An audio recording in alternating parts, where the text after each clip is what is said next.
It all begins in a local tavern. Sitting at one of the tables, a bald man gossips about a rumor involving the youngest daughter of the Tang Clan, Dang So-wol, who has apparently just made her debut in the martial arts world. He says she's not only incredibly skilled but also unbelievably beautiful, adding that her appearance in the martial world has already become major news. He goes on to explain that, according to the rumors, she was born with the extremely rare poison spirit body. The merchant beside him is shocked and asks if such a constitution really exists. His companion tells him to relax, saying it's only a rumor and no one knows whether it's true. He finishes by saying that although the Tang clan has countless enemies, anyone reckless enough to target her while she appears to be traveling alone is bound to regret it. At that moment, our protagonist finishes his meal. He stands up, compliments the dumplings, and asks the owner to pack another order to go. Carrying the bag of dumplings, he leaves the tavern. Meanwhile, two suspicious men quietly watch him as he heads toward the mountains. Ignoring them, the protagonist continues walking, thinking that the rumors about Dang So-wol's beauty and poison spirit body are mostly accurate. However, there are two important details everyone has wrong. First, although she appears to be traveling alone, elite secret guardians from the Tang clan are secretly following her to ensure her safety. Second, despite being born with the rare constitution,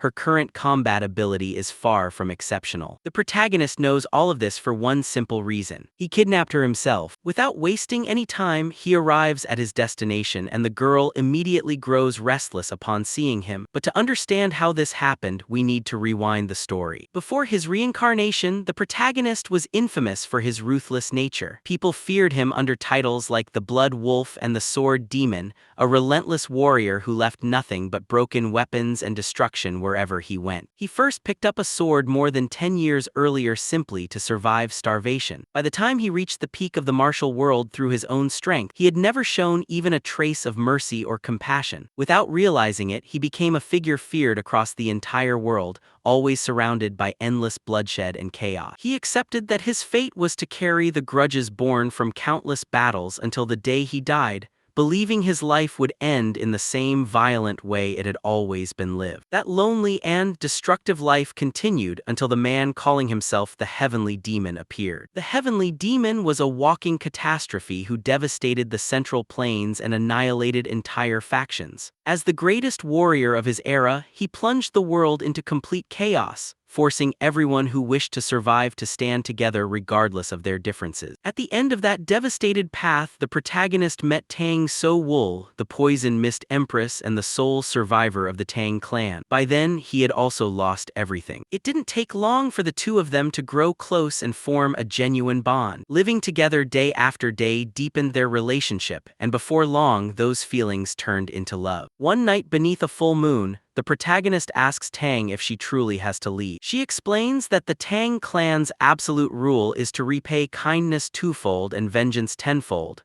making it her duty to avenge her family. The MC lowers his head in silence. Seeing his reaction, Tang smiles and says that the old him would have demanded to know whether her clan's rules mattered more than her own life. He calmly replies that he stayed silent because he knows she would never abandon her mission, even if he begged her on his knees. Despite his objections, Tang has already made up her mind. She explains that facing such a powerful enemy isn't only about revenge. With her current abilities, she believes she can at least save one person. That person is him, so she begs him to stay alive. The MC asks her to look at him. He gently brushes the hair away from her right eye, revealing the large scar beneath it. Tang becomes slightly self-conscious, but instead of reacting, he quietly caresses her face. Flustered by his gentle touch, she says nothing. That's when the protagonist tells her he's going with her. Tang is immediately stunned and begs him not to risk his life. He answers that his belief that living is always better than dying has never changed. Smiling, he tells her that a world without her is a place he has no desire to live in. He confidently assures her that they'll both return alive, leaving her completely speechless. Dang So-wol suddenly bursts into laughter and apologizes, admitting she found his dramatic declaration amusing,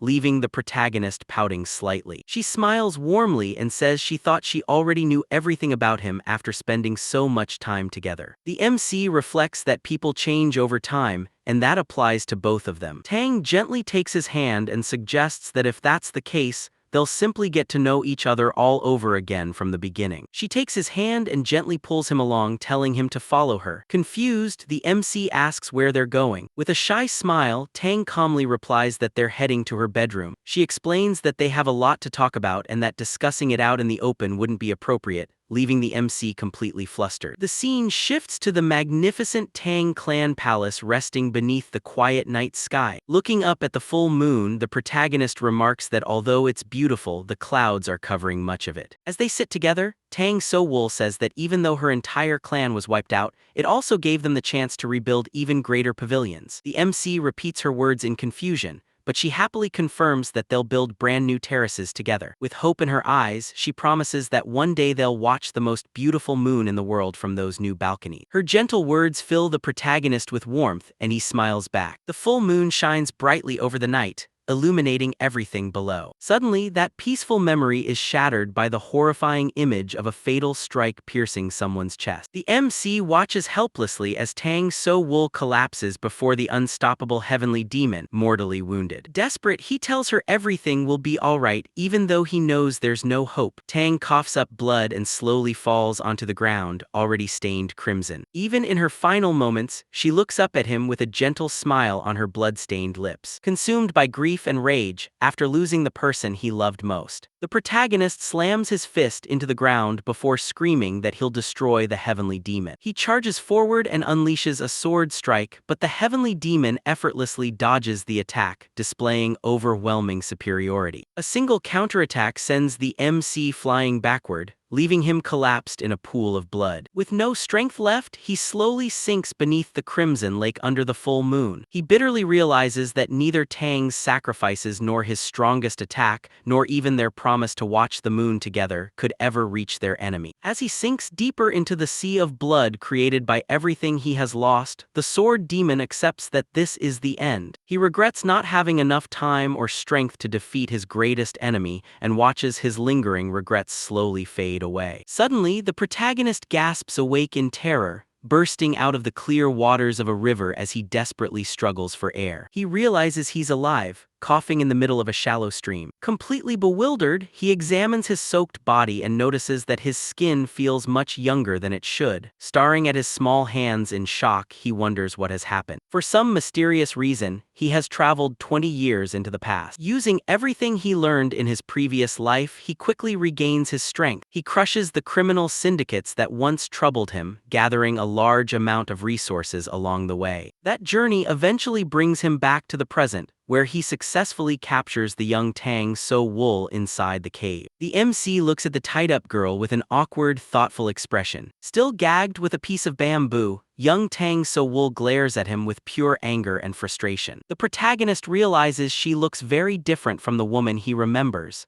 This is her younger, spirited self. She begins struggling again, loudly grunting through the bamboo gag, prompting him to step closer. Calmly, he reaches out and removes the bamboo from her mouth. After spitting to clear her mouth, the protagonist warns her that screaming is pointless inside the cave. He also tells her it's impossible to break the seal placed on her energy points. Dang So-wol takes a deep breath and stares at him seriously as she tries to understand the situation. She demands to know his purpose and asks whether he realizes how dangerous it is to make an enemy of the Tang clan. The protagonist replies that he knows the Tang clan's rules better than anyone and tells her she can stop speaking so formally since she's actually older than he is right now. She immediately loses her composure, shouting that no normal teenager talks like that. She accuses him of being an old master who somehow made himself young again just to kidnap girls for some twisted reason. Blushing bright red, she demands to know if his real intention is to take advantage of her, insisting she caught him staring at her. Finally, losing patience with her endless accusations, the protagonist picks up the bamboo again, stuffs it back into her mouth, and sarcastically asks if she's always been this talkative. To clear up the misunderstanding, he explains that he really is 15 years old and that he kidnapped her not to harm her, but to protect her. Dang So-wol listens quietly, her surprised expression showing she's trying to decide whether to believe him. She asks who he's trying to protect her from. The MC admits he doesn't know the exact details, but he is certain that people are coming after her. Dang So-wol asks in disbelief who would dare target a direct descendant of the mighty Tang clan. The protagonist tells her he doesn't expect her to believe him immediately and that time will reveal the truth. Until then, he asks her to quietly follow him. Dang So-wol falls silent, seriously considering everything the mysterious boy has told her. The protagonist recalls that in his previous life she was ambushed by the Tang clan's enemies and suffered severe burns across half her face from her own poison. This time, he's determined to prevent that from happening. With a sly grin, Dang So-wol sarcastically remarks that if he has every reason to keep her alive,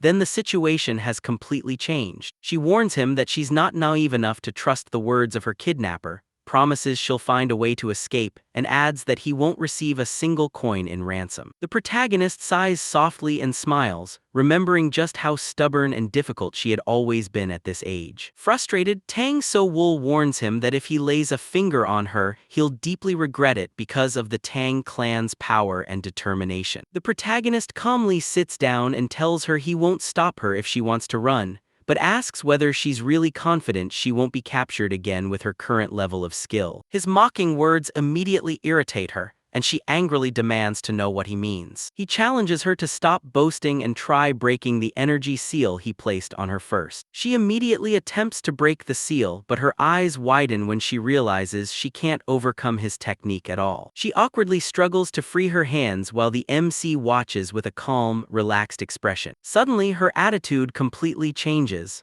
Breaking into a cold sweat, she shyly asks him to wait just a minute. The protagonist sarcastically asks if things aren't going as she expected, while she awkwardly struggles to explain her situation. Dang So-wol nervously asks him to temporarily release her energy seal. He questions why he should help someone who openly admitted she plans to escape. Lowering her head, she blushes intensely, unable to figure out how to explain her embarrassing predicament. Finally, after struggling with embarrassment, she admits that she urgently needs to use the chamber pot sitting in the corner of the cave. The protagonist can only stare at her with a completely blank expression as he realizes the true reason behind all of her panic. The scene shifts to the treetops beneath a bright blue sky as clouds slowly drift overhead, marking the passage of time. Outside the cave, a peaceful waterfall flows into the river, surrounded by quiet, untouched nature. The protagonist waits outside the cave entrance, looking slightly uncomfortable with the awkward situation. From inside, Dang So-wol timidly asks what she's supposed to do with the used chamber pot. Feeling equally awkward, the MC tells her to simply leave it where it is and assures her he'll take care of it later. He quietly reflects that their first impression of each other in this new life has already passed the point of no return because of such a bizarre situation. A short while later, Dang So-wol walks over and bluntly announces that she's starving and needs something to eat immediately. The protagonist silently stares at her with a blank expression,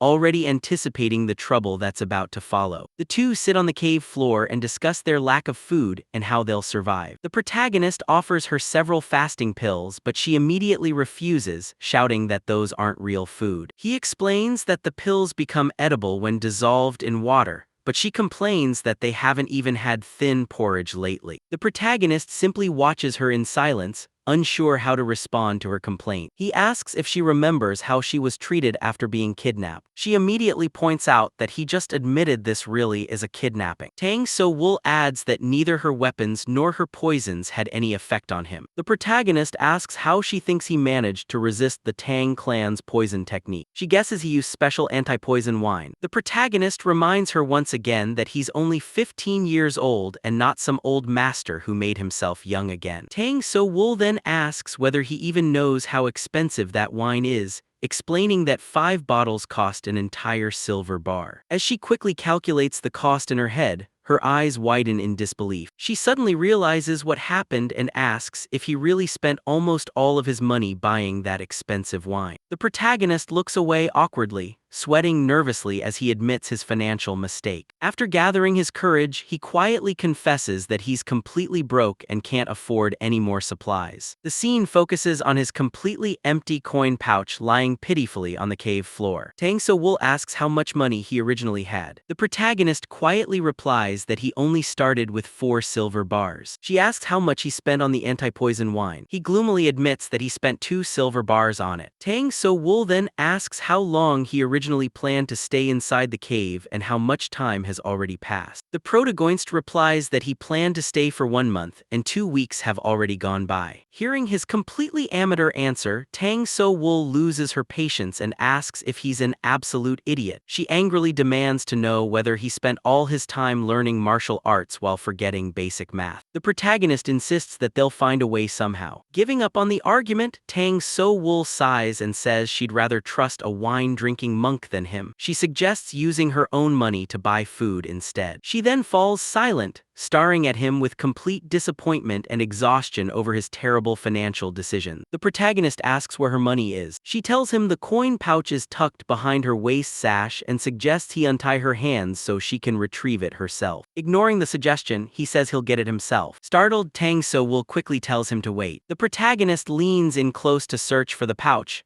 leaving her completely frozen as her cheeks turn bright red. As he searches, he complains that all of her hidden weapons are getting in the way and asks where the pouch actually is. Dang So-wol lets out a quiet squeak, lowers her head, and timidly tells him it's hidden behind her right side. Closing her eyes in embarrassment, she nervously feels him searching around her waist. Completely flustered, she asks him to hurry up and find it already. At last, the protagonist pulls out the finely decorated coin pouch. Admiring it, he remarks that the wealth of the 5 great families is even greater than he imagined. Still blushing with anger, Dang So-wol calls him a shameless creep. The protagonist immediately denies it and asks her to stop giving him strange nickname. He tells her he's heading to the nearby village and asks if she needs anything. Grumbling, she points out that he's acting generous while spending her own money. She asks for clean clothes and something soft to sleep on instead of the hard cave floor. The protagonist calmly says he'll remember. She then demands real food, making it clear she can't stand eating steamed buns anymore. The protagonist replies that he thought they tasted fine. Feeling slightly sorry for him, Dang So-wol comments that surviving on fasting pills must have completely ruined his sense of taste, leaving him speechless. The protagonist points out that she complains a lot for someone who's been kidnapped and tells her to eat whatever she's given. She immediately gasps and begs him not to make her eat steamed buns again. The scene shifts to a lively ancient village nestled among the mountains. Wearing a straw hat to conceal his identity,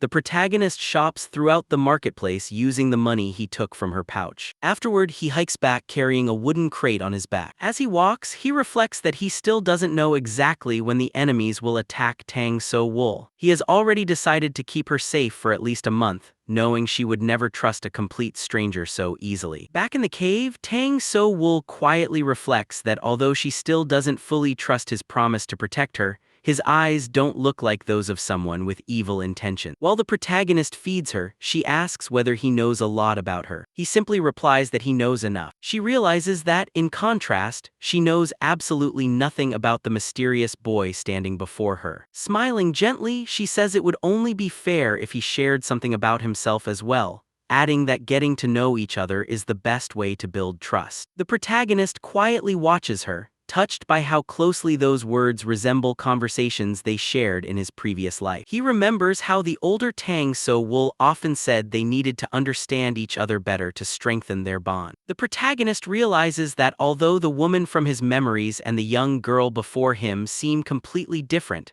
they're still the same person at heart. A faint smile forms beneath his straw hat as he walks through the lush forest, genuinely happy. He continues through the dense woods with the wooden crate on his back, remaining alert to everything around him. The bright sun shines over the entrance of the secluded cave hidden deep within the peaceful forest. Back inside, the protagonist holds out a beautiful glowing purple flower. Dang So-wol stares at it in confusion, unsure why he's suddenly giving her flowers. Feeling shy, she comments that giving flowers seems like a big step considering where their relationship currently stands. The protagonist tells her to stop jumping to strange conclusions and listen. He reveals that the flower is the purple flower poison-purifying herb. Dang So-wol is completely stunned. She excitedly explains that the spiritual herb can double the potency of poison and is highly coveted by martial artists, then eagerly asks where he found it. In reality, the protagonist remembers that she discovered the herb herself during her escape in his previous life, so he simply used that knowledge to locate it on his way back. He casually says he was lucky enough to find the rare herb along the path. Her eyes immediately sparkle with excitement and happiness. The protagonist asks if she can absorb the herb and hands it to her. Dang So-wol accepts it while wondering how he knows so much about her unique constitution. The protagonist replies that her unique constitution isn't exactly a well-kept secret,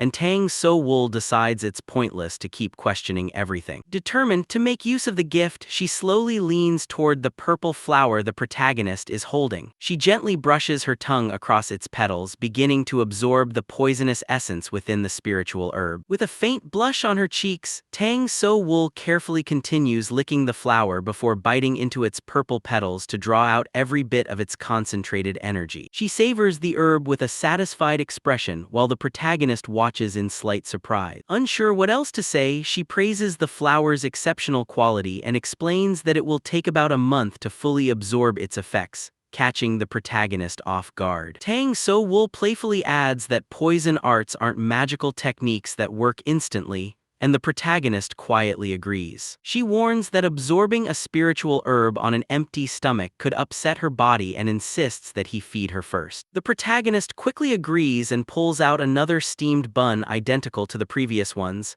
asking if she's alright with eating it. The sight alone leaves Dang So-wol looking horrified and defeated. Forcing a smile, she sarcastically claims she missed the steamed buns and opens her mouth to accept the food. Since her hands are still tied, the protagonist patiently feeds her with a pair of wooden chopsticks. As she eats, he reflects that slowly absorbing the flower this time will allow her body to process its poison properly, preventing the burns that once scarred half her face. While feeding her, he remains focused on everything that still needs to be done. Suddenly, his hand freezes halfway to her mouth. Dang So-wol stares at him in confusion as the food stops just inches from her lip. She asks why he suddenly stopped, but the protagonist simply tells her to wait a moment. A powerful gust of wind sweeps through the mountains surrounding the cave, rustling the trees. Thanks to the instincts he developed in his previous life, the protagonist immediately senses unfamiliar movements within the forest. Apologizing for interrupting her meal, he orders Dang So-wol to begin absorbing the purple flower poison-purifying herb immediately. Startled, she has no idea what's happening. The protagonist's expression turns completely serious as he focuses on the approaching threat. Outside the cave, a group of heavily armed men silently emerges from the forest. Leading them is an imposing white-haired man with scars across his face,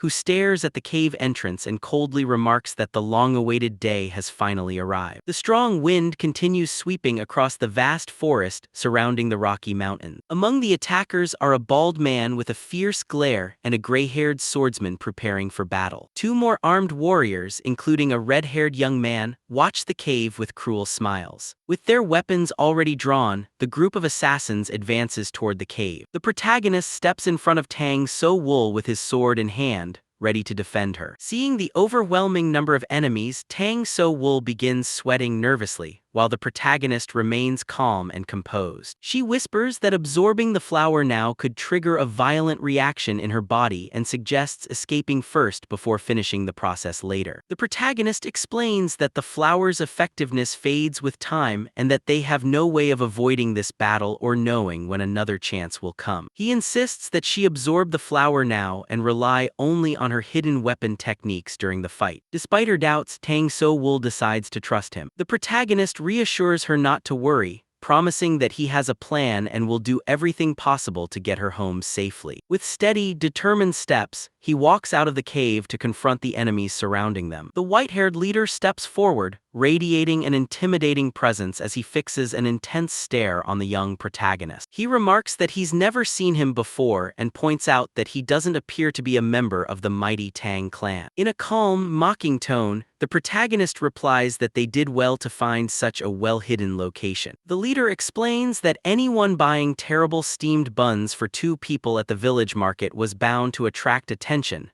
making them easy to track. Dang So-wol and the protagonist both wear completely deadpan expressions, and he quietly mutters that he honestly thought the buns tasted pretty good. The white-haired man points toward Dang So-wol and says they're only interested in the Tang clan heiress, asking why the protagonist insists on acting as her bodyguard. He promises that if the protagonist hands her over peacefully, he'll be allowed to leave unharmed. The protagonist responds with nothing but an icy stare. The leader's expression grows even colder as he recognizes the silent defiance in the young man's eye. Realizing that silence is his answer, the white-haired swordsman prepares for battle. The man asks if the protagonist has ever heard of the title, the 100-Kill Swordsman. The protagonist coldly replies that it's his first time hearing it. The leader explains that it was the title of his master, who was killed 20 years ago by the Tang clan after being riddled with hidden weapons and brutally slain before his eyes. Hearing the story behind the man's grudge against her family, Dang So-wol flinches and breaks into a nervous sweat. He admits that his master was a ruthless murderer who slaughtered innocent people and that the Tang clan was justified in killing him. Even so, he was still his master. The protagonist and Dang So-wol listen in silence as the man tells the story filled with resentment. With hatred burning in his eyes, the leader says that despite all of his master's crimes, he was still the only family he ever had. He explains that when he was an orphan freezing in the snow, his master gave him food, shelter, and taught him martial arts. Before the Tang clan attacked, his master even slashed his right eye so he would appear to be another innocent victim. The man recalls how he had to beg his master's killers for mercy just to survive as the disciple left behind. He explains that everything happened exactly as his master had planned, allowing him to stay alive. Pointing at the men behind him, he declares that every one of them lives for the sole purpose of repaying the Tang clan's hatred 100-fold. Raising his sword, he says that if the protagonist understands honor, he should know that grudges and rivalries can never truly disappear. While Dang So-wol trembles behind him, the protagonist calmly listens with a composed, analytical expression. He quietly reflects that he understands better than anyone that people can never truly escape the endless cycle of hatred and revenge. He believes there are no absolute heroes or villains, only people caught in an endless web of grudges that spreads from one generation to the next. With unwavering resolve, the protagonist tightens his grip on his sword. He knows exactly what awaits if he fails. Memories of the ruined world from his previous life flash through his mind, where hatred consumed everything and the heavenly demon stood above countless corpses. Determined not to let that future repeat itself, the protagonist remains calm and focused. The white-haired leader gives him one final chance to step aside, saying he doesn't want to create another broken soul consumed by hatred like himself. Ignoring the warning, the young protagonist slowly draws his sword. Dark energy begins coating the blade like droplets of condensed blood. A crimson aura of overwhelming killing intent erupts around the protagonist and Dang So-wol, instantly changing the atmosphere. The assassins advancing toward the cave abruptly stop. Their faces fill with terror as they stare toward the cave entrance, trembling and breaking into cold sweat. The suffocating pressure makes it difficult for them to breathe. From their perspective, the protagonist no longer looks human, but like a true monster standing with a sword as his killing intent blankets the entire forest. Unable to endure the overwhelming pressure, several assassins collapse to their knees, completely losing the will to fight. Even the white-haired leader begins sweating as he wonders what kind of monstrous power could possibly come from someone so young. Dang So-wol stares at the protagonist's back in complete shock, unable to comprehend the immense power hidden within him. His eyes glow crimson as he resolves that if revenge is an unavoidable fate, he'll overcome it through sheer determination. Without hesitation, he throws 2 large smoke bombs toward the assassin. The bombs explode, filling the battlefield with a thick curtain of white smoke that completely obscures everyone's vision. The assassins cough violently and cover their noses, believing they've been attacked with poisonous gas. After examining the smoke, however, the white-haired leader realizes it's only a smokescreen meant to conceal the real attack. An instant later, dozens of hidden weapons shoot through the smoke at incredible speed. Several assassins are struck directly, collapsing to the ground with severe injuries as they cough up blood. The leader shouts that the smoke is only a distraction and warns everyone that the real threat is the hidden weapons, ordering them to defend themselves. One assassin dismisses the attack as a feeble attempt, only to be fatally pierced through the neck moments later. Another red-haired swordsman is caught completely off guard and is cut down in a spray of blood, his face frozen in panic. The protagonist bursts out of the smoke like a shadow, his crimson eyes locked onto his enemies. Moving with incredible speed and precision, he cuts through the assassins one after another. The warriors scream in pain as they struggle against the relentless assault hidden within the fog. Without hesitation or mercy,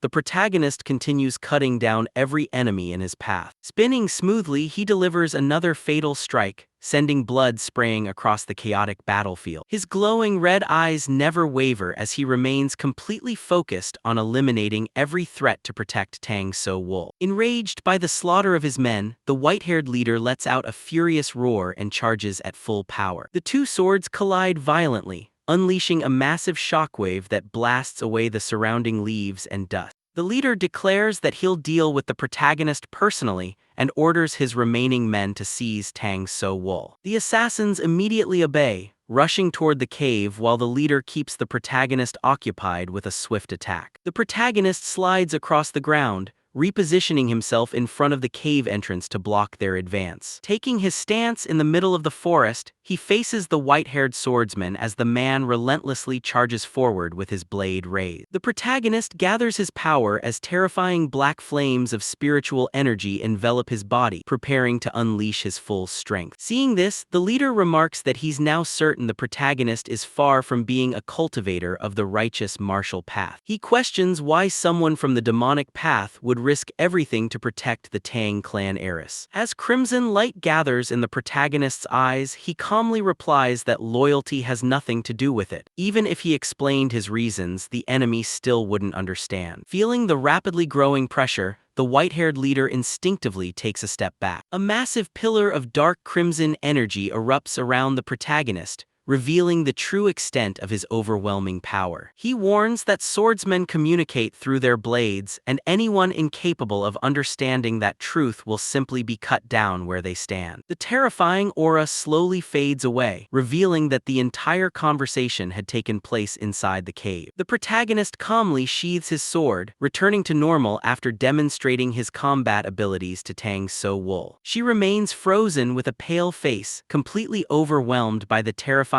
display of power she just witnessed. The protagonist asks why she looks so shocked when he already explained everything earlier. She immediately replies that anyone would be terrified after seeing something like that. He explains that it was his killing intent control technique, a method that dramatically enhances his reflexes and physical abilities. He assures her there's no risk of energy deviation. Still uncertain, Dang So-wol asks whether she can really trust someone who possesses such terrifying power. The protagonist promises that she can, explaining that he mastered and surpassed the control stage of the technique long ago. Dang So-wol continues staring at him with a confused, doubtful expression, unable to understand the mysteries surrounding such a talented young martial artist. The scene shifts back to the present as the assassins launch their attack. Dang So-wol nimbly leaps through the air, skillfully dodging the incoming blades. Using her sharp reflexes, she avoids the coordinated assault, proving she's more than capable of defending herself. With precise movements, she deflects the attacks and effortlessly knocks several assassins to the ground. As she fights, she realizes that although she knows nothing about the life the protagonist has lived, someone carrying such terrifying internal energy could never have lived peacefully. She concludes that if he's risking his life to protect her, then she has a duty to repay repay that kindness many times over in the future. Keeping her eyes fixed on the battlefield, Dang So-wol silently prays for him to survive. The 100-kill swordsman charges forward with his saber, determined to fulfill the vengeance he has carried for so many years. The protagonist's crimson eyes blaze with determination as he prepares to meet the assault. Their weapons collide violently, sending a shower of sparks flying through the forest. Standing only inches apart, they lock eyes as they struggle to overpower one another. The force of the clash pushes both warriors backward, forcing them to reset their stances. The white-haired swordsman lands on higher ground, looking down at his opponent. He admits the protagonist's monstrous aura surprised him but claims that his actual swordsmanship is only average. Mocking him, the leader asks whether he's finally beginning to realize the limits of his current realm. The protagonist calmly reflects that a warrior's realm means nothing because a blade through the heart kills anyone just the same. The swordsman scoffs, saying the protagonist speaks as though he were actually capable of defeating him. The leader gathers a powerful crimson aura around his massive curved saber. The protagonist immediately recognizes the technique as saber chi, a power completely different from his own energy emission. He knows saber chi concentrates all of its energy into the blade and can only be wielded by someone who has reached the peak realm. Even against such a formidable technique, the protagonist remains calm because he has already deciphered his opponent's sword style. He suddenly explodes forward with lightning-fast speed, launching an unrelenting barrage of attacks. He skillfully ducks beneath a devastating slash that barely passes over his head. The two warriors exchange rapid strikes as steel clashes again and again through swirling dust and surging energy. One slash passes close enough to leave a shallow cut across the protagonist's cheek. The enemy is startled to see that even after being wounded, the young swordsman shows no hesitation and continues pressing the attack. The white-haired warrior flips backward through the air to avoid the protagonist's deadly counterstrike. Although he regains his footing immediately, the concern on his face reveals how overwhelming the pace of the battle has become. Without giving his opponent a moment to recover, the protagonist launches himself forward again, shrouded in dense black smoke. Another fierce exchange erupts as crimson sparks slice through the darkness of the forest. Blood trickles down the protagonist's face, yet his eyes remain cold and unwavering. The enemy manages to carve another deep wound into the protagonist's side, but the injury does nothing to slow him. Watching him continue fighting without hesitation despite his injuries, the white-haired leader wonders if the young swordsman has completely lost his mind. Looking more closely, the swordsman realizes the protagonist isn't fighting out of blind rage. He notices that every fatal strike is avoided with flawless precision. Perfectly controlling his terrifying bloodlust, the protagonist meets the enemy's blade head-on, and another powerful shockwave erupts as their swords collide. The duel grows even more intense as both warriors push their strength and reflexes to the limit. The white-haired leader begins sweating nervously, wondering if the protagonist is truly only at the first-class realm. A chill runs down his spine as he realizes he feels less like the hunter and more like prey being stalked by an inhuman monster. Refusing to accept being driven back, the swordsman grits his teeth and gathers his strength for another devastating strike. Desperate to regain control of the battle, he shouts that he's already adapted to the overwhelming pressure of the protagonist's killing intent. Pouring every ounce of power into a final charge, he believes he's finally found an opening. Just as their weapons are about to collide again, dark smoke begins rising from the ground, coiling around his feet. To his horror, thin tendrils of shadow wrap around his body. His eyes widen in disbelief as he struggles to understand what's happening. He desperately tries to retreat, only to realize he's already too late. Completely restrained by the dark energy, the swordsman panics as he loses all ability to move. The protagonist slowly walks toward his helpless opponent, his dark aura still spreading across the battlefield. The enraged leader curses the young swordsman, realizing that the terrifying killing intent from earlier wasn't even his full power. The protagonist coldly replies that a hunter's fangs should remain hidden until the moment they tear out their prey's throat. He firmly grips his sword and prepares to end the battle. The swordsman warns that anyone who continues using such dark power will never find a peaceful end. Without the slightest hesitation, the protagonist drives his blade straight through the man's chest. The enemy coughs up blood as his life rapidly fades, the sword piercing directly through his heart. The protagonist calmly replies that he already knows that. After all, he has already died once before. The scene shifts to a beautiful mountain landscape beneath a clear blue sky, offering a brief moment of calm. Suddenly, a man is struck squarely in the face by a powerful punch and sent flying backward through the forest. Meanwhile, Dang So-wol continues sprinting through the woods, desperately trying to stay ahead of the assassins chasing her. She realizes she's already used her last hidden weapon and reluctantly considers throwing rocks if any more enemies appear. Suddenly, she steps on a dry branch that snaps loudly beneath her foot. She loses her balance and cries out as she falls hard onto the forest floor. The assassins immediately leap down from the trees to take advantage of the opportunity. They shout that this is the perfect chance to kill her. Dang So-wol quickly pushes herself up, trying to recover from the fall. As she looks up, she freezes in terror. Her attackers are already right in front of her. Several assassins leap toward her at once, raising their blades for the killing blow. With no way to evade the attack, Dang So-wol closes her eyes and prepares herself for the worst. She silently apologizes to the protagonist and decides she'll have no choice but to use her forbidden poison arts to survive. At that instant, a spinning sword cuts through the air and buries itself into one assassin's head. The man drops lifeless to the ground, leaving the others completely stunned. Dang So-wol looks around in confusion, trying to find the source of the unexpected rescue. Then the protagonist descends from above like a dark demon, surrounded by a terrifying crimson aura. He lands with incredible agility and cuts down another assassin before the man can even react. The last surviving henchman roars in frustration and desperately swings his blade. With a single precise strike, the protagonist kills him instantly, ending the fight. His expression remains cold and merciless as blood sprays across the battlefield. A suffocating pressure fills the forest as his dark energy spreads across the area. The remaining assassins are immobilized by the overwhelming aura, collapsing to the ground as they groan under its crushing weight. The protagonist steps forward, leaving trails of black smoke wherever his feet touch the earth. He stands protectively in front of the defeated enemies, while Dang So-wol remains seated safely behind him. Fixing them with a dark, emotionless stare, he warns that anyone who crosses that line will die. Terrified by his warning, the surviving assassins tremble in panic, struggling to breathe. The silence of the forest is broken only by the slow sound of the protagonist's footsteps as he approaches them. He then coldly adds that even if they don't cross the line, they're going to die anyway. The scene shifts once again to the peaceful mountain landscape, showing that the battle has finally been brought under control. Meanwhile, deep within the dense forest, someone races through the trees at incredible speed. A man dressed in green robes leaps from branch to branch, visibly anxious as he searches for someone. With a tense expression, he desperately hopes that his beloved youngest daughter, Dang So-wol, is safe. He recalls raising her like a precious jewel and the overwhelming panic he felt after learning she had been kidnapped. Using intelligence gathered from the beggar's sect, he finally tracked her location to this dangerous mountain. The man fears the bandits' true objective is revenge against the Tang clan. While sprinting through the forest, he suddenly stops and sniffs the air. A strong scent of fresh blood rides the breeze. Shocked, he wonders if the massacre has already begun. As he continues forward, he discovers the lifeless bodies of assassins scattered along the path, confirming his worst fears. Farther ahead, the scene becomes even more gruesome, with blood-soaked ground and fallen enemies covering the forest floor. He notices that the first bodies were killed by hidden weapons, while those farther ahead bear clean, precise sword wounds. Intrigued and on full alert, he tries to determine what kind of swordsman could have left behind such flawless cuts. He immediately accelerates, racing toward the clearing where the overwhelming killing intent is coming from. Upon reaching the mountaintop, he sees a young man dressed in black standing alone among dozens of defeated enemies. The Tang clan leader stops in his tracks, cautiously studying the battlefield. The young man stands with his back turned, completely still as dense black smoke surrounds him, radiating immense killing intent. The Tang clan leader senses that the young man's bloodlust rivals that of a battle-hardened veteran. Despite sensing another powerful martial artist approaching,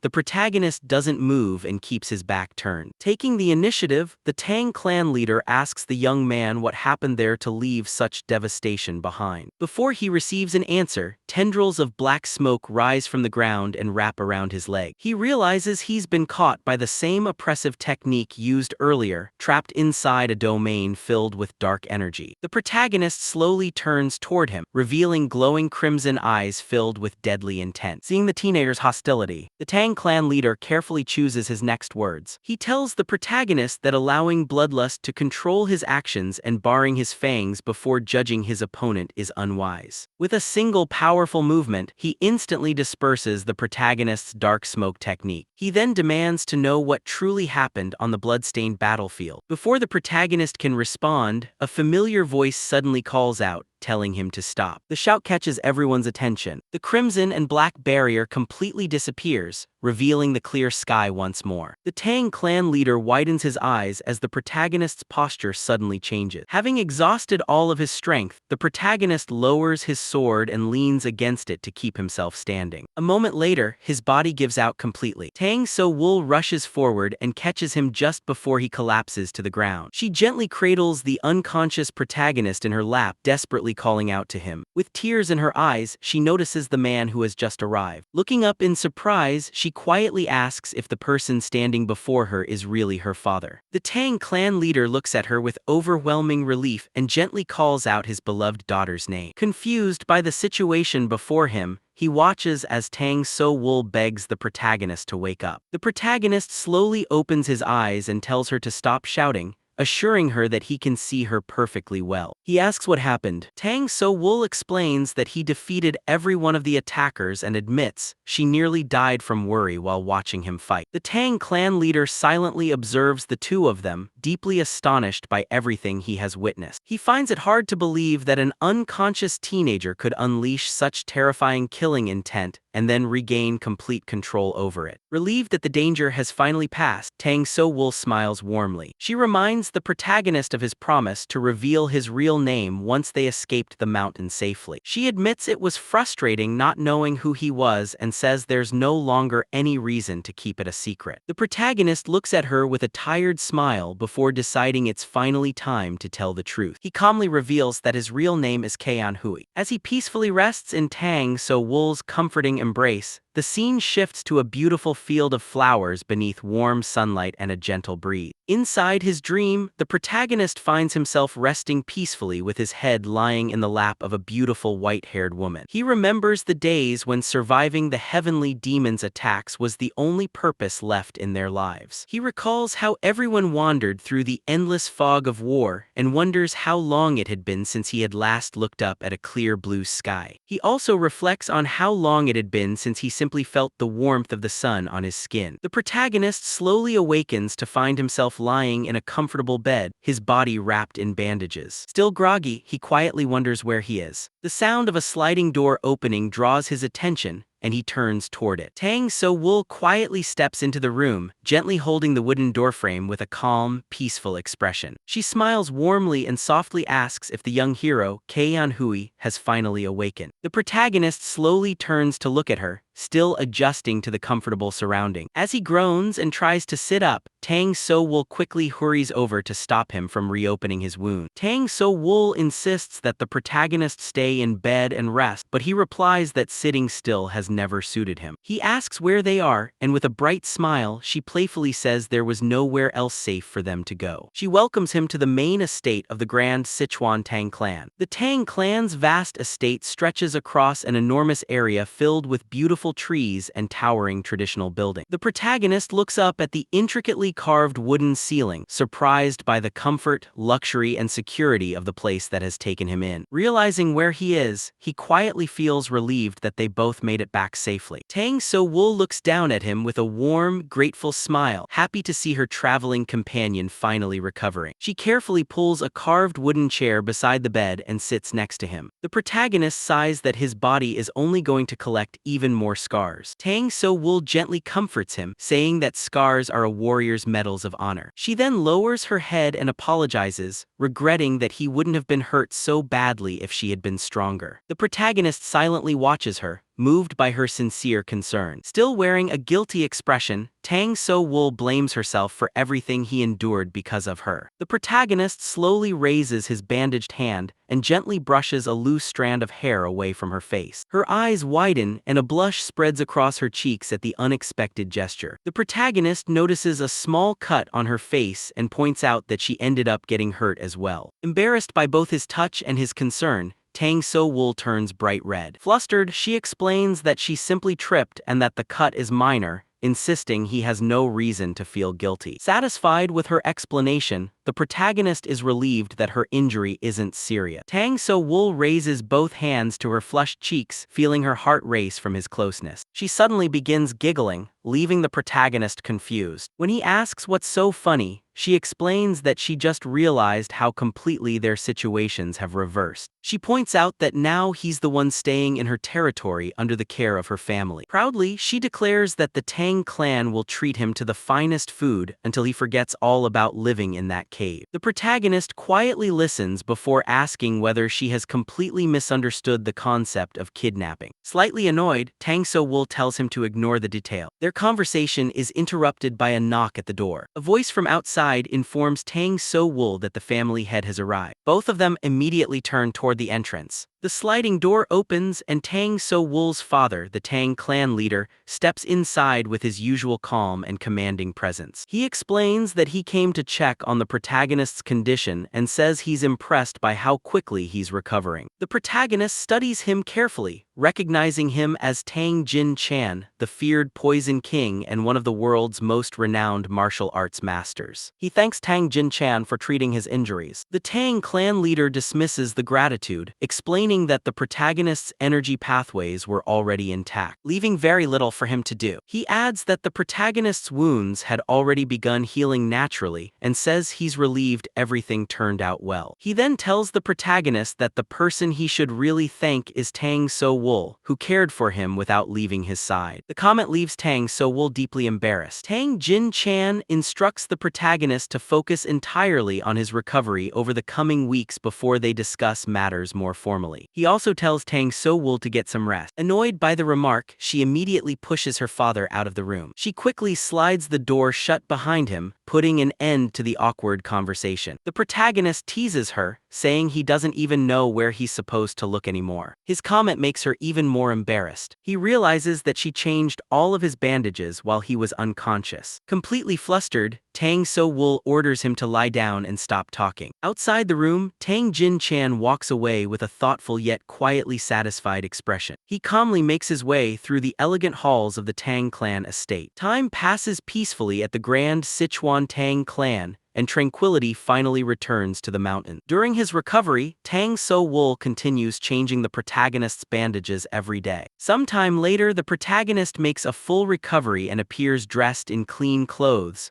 much to Dang So-wol's delight. The two spend their afternoons talking comfortably, gradually building a strong friendship based on mutual trust. Dang So-wol laughs happily, her blushing cheeks showing how relaxed and comfortable she feels around him. The protagonist watches her with a peaceful expression and a faint smile, appreciating the rare moment of calm. From a nearby window, Tang Jin-chan quietly observes the two teenagers chatting together in the inner courtyard. Standing beneath the warm sunlight, he feels satisfied watching both of them recover. A short time later, the protagonist enters one of the estate's grand halls and is surprised to find a massive banquet table prepared for an enormous feast. An extravagant banquet filled with luxurious dishes covers the entire dining table. The Tang clan leader invites the protagonist to sit, and he thanks him, praising the clan's remarkable medical skills for healing him so quickly. The host remarks that the head chef worked hard preparing the meal and encourages everyone to eat before it gets cold. As he tastes the food, the protagonist reflects that he had never seen a banquet this exquisite in his previous life. Dang So-wol gently offers to remove the bones from his fish, fish, explaining that the particular dish requires a special technique. Her father begins demonstrating the proper way to prepare the fish, leaving the protagonist genuinely intrigued. The Tang clan leader closes his eyes with satisfaction, enjoying the peaceful atmosphere of the family banquet. He asks the protagonist to continue eating while he speaks, explaining that the Tang clan owes him an enormous debt of gratitude. The patriarch formally thanks him for risking his life to protect Dang So-wol. The protagonist pauses for a moment before calmly replying that he didn't save her without personal reasons. The Tang clan leader explains the clan's tradition of repaying debts tenfold and offers to grant whatever request the protagonist desires. A faint smile appears on the protagonist's face. He explains that he first picked up a sword simply to survive hunger,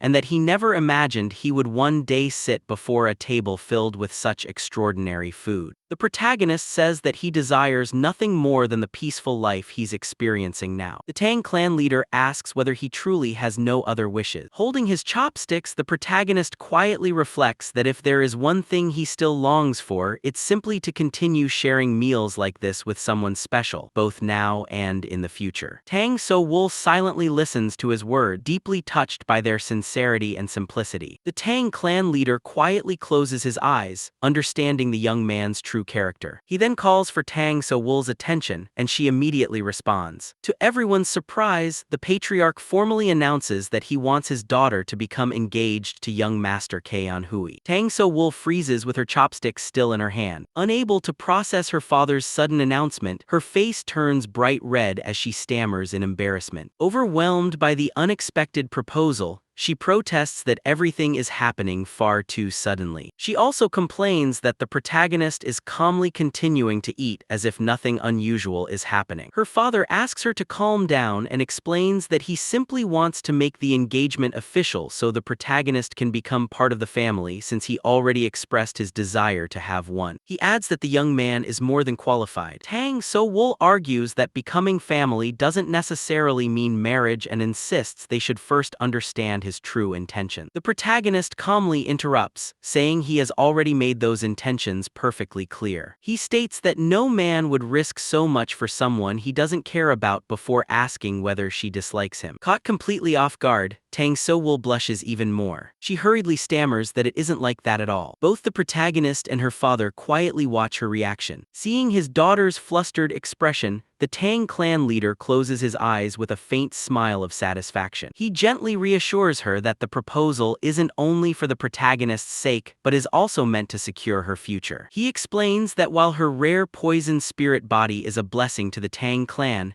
it is also a terrible curse. Because toxins constantly accumulate inside her body, she may eventually lose the ability to have children. Hearing the truth about her condition, Dang So-wol lowers her head in silence. The protagonist quietly listens, treating the family's private matter with respect. Tang Jin-chan tells his daughter that he won't force her into anything against her will. Dang So-wol smiles gently and asks him not to worry so much about her future. She assures him that she'll never regret or resent the body her parents lovingly gave her. Her mature and heartfelt response deeply moves her father. As father and daughter share the emotional moment, the protagonist quietly watches while finishing his meal. He clears his throat, apologizing for interrupting. To everyone's surprise, he calmly says there's actually a simple way to solve her condition. Both Tang Jin-chan and Dang So-wol stare at him in complete disbelief. The Tang clan leader immediately asks whether he's serious. The protagonist calmly explains that the poison energy simply needs to be regulated through a specific control formula. In his mind, he remembers that in his previous life, Dang So-wol carried the responsibility of restoring the Tang clan's bloodline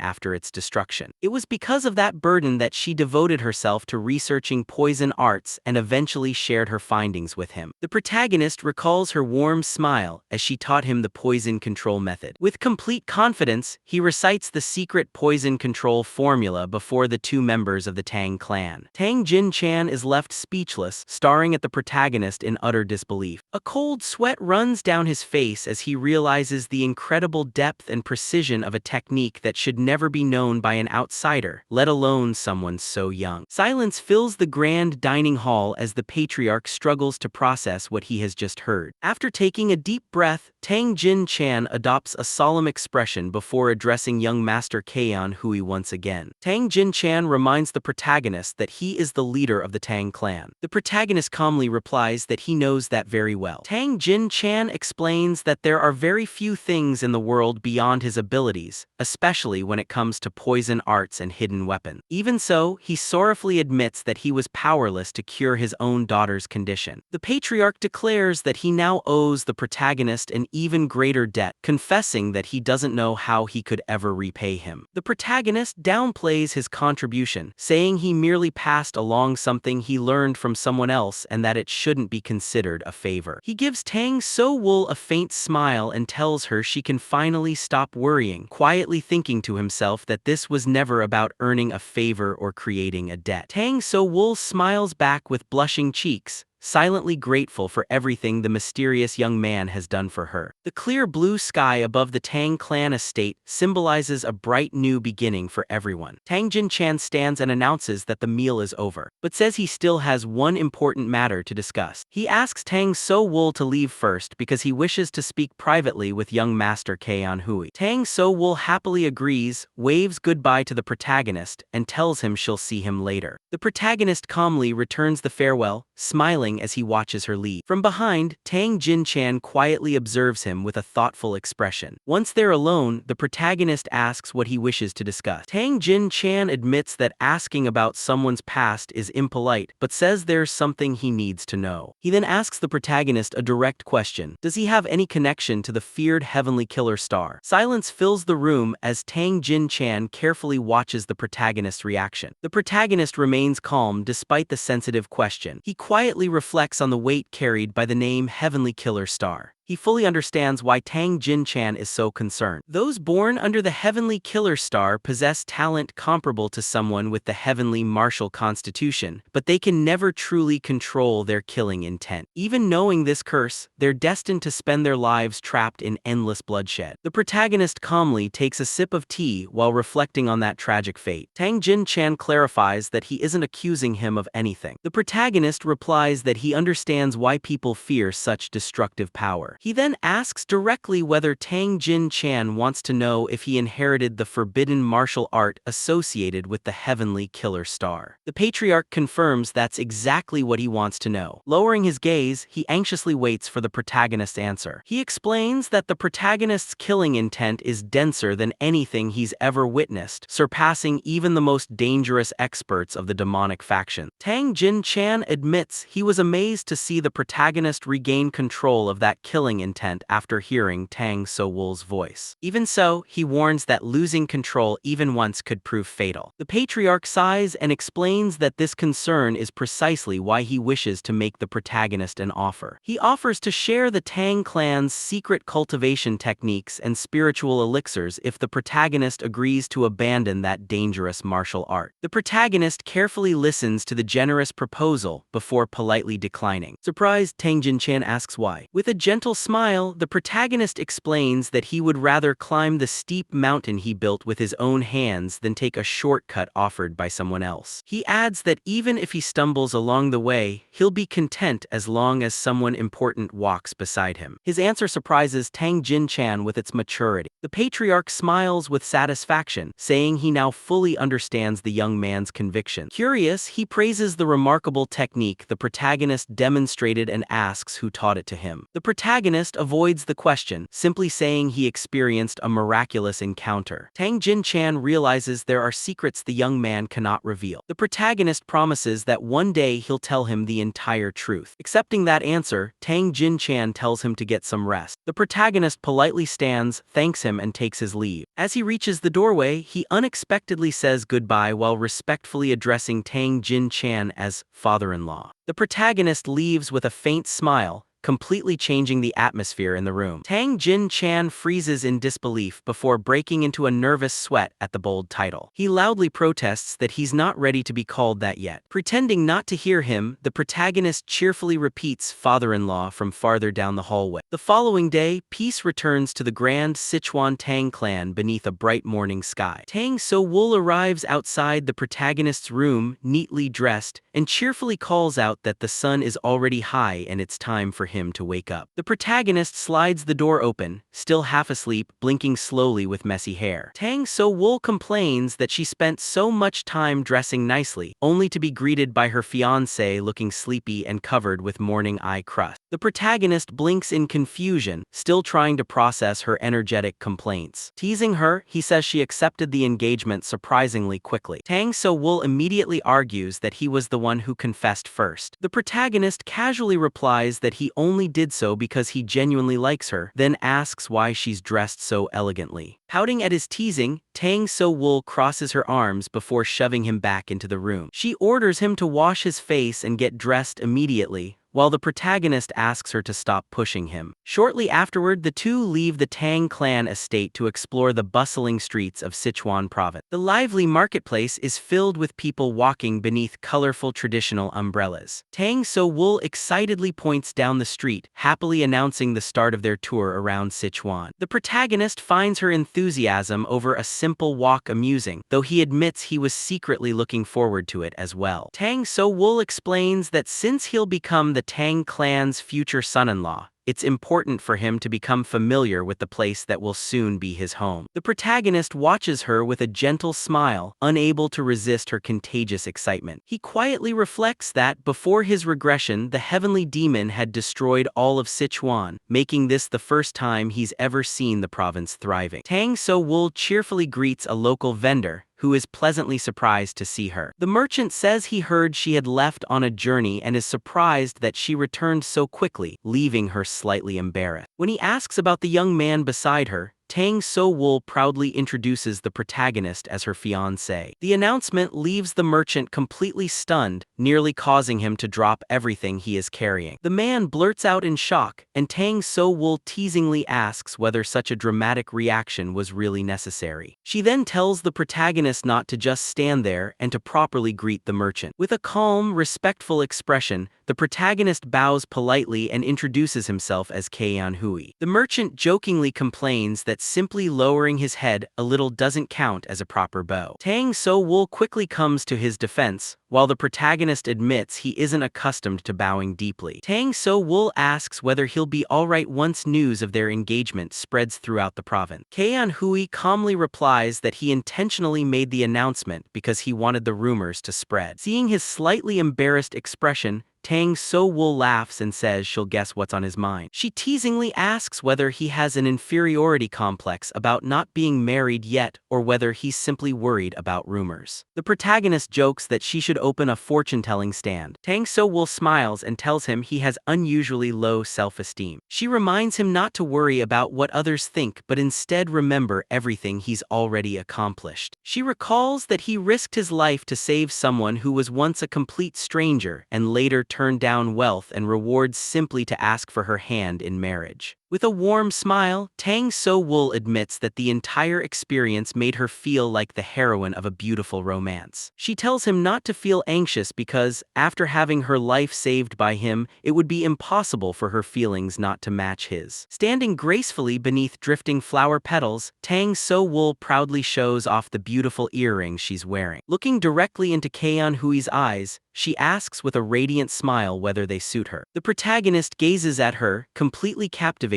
before offering a gentle smile. He admits that her beauty is so distracting that he can't even focus on the scenery around Sichuan. Dang So-wol laughs, praising his romantic side before asking a nearby vendor for one of the displayed items. Watching the young couple, the embarrassed merchant blushes at their affectionate exchange. The two continue strolling hand in hand through the crowded streets. Later, they stop at a local food stall to enjoy lunch and sample one of Sichuan's well-seasoned specialties. After finishing their meal, they resume their walk, with Dang So-wol So-wol happily skipping ahead while Cheon Hwi walks beside her. As the day draws to a close, warm colors spread across the sky above the Tang clan estate. Dang So-wol happily says she's glad he enjoyed Sichuan's cuisine. Cheon Hwi explains that after growing up with constant hunger, he rarely refuses any kind of food. Remembering that he once survived on fasting pills instead of proper meals, Dang So-wol feels a little saddened. The protagonist apologizes for making her worry. The two return to the Tang clan estate, walking side by side through its long wooden hallways. When they reach the main courtyard, they notice a large group of men dressed in green clan uniforms engaged in lively conversation. Cheon Hwi asks why the estate seems so busy. Dang So-wol suddenly remembers that today is an especially important day. Near the entrance of the main hall, numerous clan elders and warriors are gathered in serious discussion. Sensing someone approaching, one of the young warriors turns around. Smiling brightly, he says he heard Dang So-wol had returned and comments that she came back from her journey before he did. Cheon Hwi quietly studies the young man, wondering who someone so familiar with Dang So-wol could be. The scene shifts to the vast Tang clan estate, highlighting its grand architecture surrounded by lush trees. Inside a meeting hall, Chief Escort Dang Jin asks in surprise whether he heard correctly that Dang So-wol has a fiancé. Dang Jin calmly confirms the news while maintaining his composed expression. Dang Jin admits he never expected the patriarch to approve an engagement so easily. Dang Jin responds that he thoroughly investigated the matter before making his decision. He explains that Cheon Hwi grew up an orphan, destroyed an entire cult at the age of 15, and practices a dangerous cultivation technique centered on killing intent. Although his background makes him appear ruthless, Dang Jin believes there's far more to him than his reputation suggests. Dang Jin is surprised when the patriarch says that Cheon Hwi was exactly as intimidating in person as his records describe. Dang Jin explains that although the blade in Cheon Hui's heart is frightening, it isn't pointed at the Tang clan. He reveals that Cheon Hwi kidnapped Dang So-wol solely to protect her. He also reminds Dang Jin that Cheon Hwi taught them the method for controlling Dang So-wol's poison. Dang Jin agrees that the entire Tang clan owes him an enormous debt and wonders whether an engagement alone is truly enough to repay it. Dang Jin quietly agrees. Dang Jin explains that he told the young man to ask for whatever reward he desired and asks whether his companion knows how he responded. The protagonist answered that he didn't want wealth or treasures. He only wished to become part of the family, and that was the reason the patriarch approved his engagement to Dang So-wol. After hearing the story of sacrifice and love, Chief Escort Dang Jin lets out an impressed sigh. He comments that the situation is incredibly romantic and asks whether Dang So-wol feels the same way. After receiving Dang Jin's confirmation, Dang Jin jokes that even he would have fallen for a man like that. The patriarch dryly reminds him that the comment is coming from someone who already has 4 concubines. Dang Jin jokingly suggests that now that his daughter has grown up, Dang Jin should find someone for himself after remaining single for 10 years. Dang Jin calmly replies that he has no interest. Dang Jin laughs at his unwavering devotion. The patriarch simply accepts the remark before changing the subject, saying there's a far more important matter to discuss. The atmosphere in the room immediately turns serious. Dang Jin asks what this urgent matter is. Just then, a knock sounds at the door. A servant enters and announces that the leader of the Black Soul Squad wishes to speak with the patriarch. The two men exchange serious glances, immediately recognizing the importance of the unexpected visit. Outside, the Grand Tang clan headquarters rests quietly beneath the evening sky. Later, in the courtyard, Dang Jin apologizes to his daughter for being away in another province while she was in danger. Relieved to see her safe, he gently squeezes her cheek, saying she looks thinner and must have suffered greatly. Dang So-wol pouts and insists she hasn't lost any weight at all. Her father angrily says that if he had been there, he would have personally wiped out every attacker. Dang So-wol gently calms him, explaining that every one of the assassins has already been eliminated. She proudly reveals that her fiancé defeated them all by himself. The revelation leaves Dang Jin visibly impressed. Cheon Hwi then formally greets the assembled Tang clan warriors and thanks them for their generous hospitality. The patriarch apologizes for the delayed introductions and explains that Cheon Hwi is the reason Dang So-wol returned home safely. Hearing this, Dang is visibly surprised. He respectfully bows, introduces himself as Dang So-wol's older brother, and sincerely thanks Cheon Hwi for saving his sister. The protagonist quietly studies Tang Chong for a moment. He recognizes him as Dang So-wol's older brother and remembers that in his previous life, Tang Chong sacrificed himself so she could escape. Remembering that sacrifice, the protagonist finally understands why Dang So-wol became so determined to avenge her family before his regression. Seeing how deeply the siblings care for one another, Tang Chong praises Cheon Hui's incredible strength for defeating so many enemies at such a young age,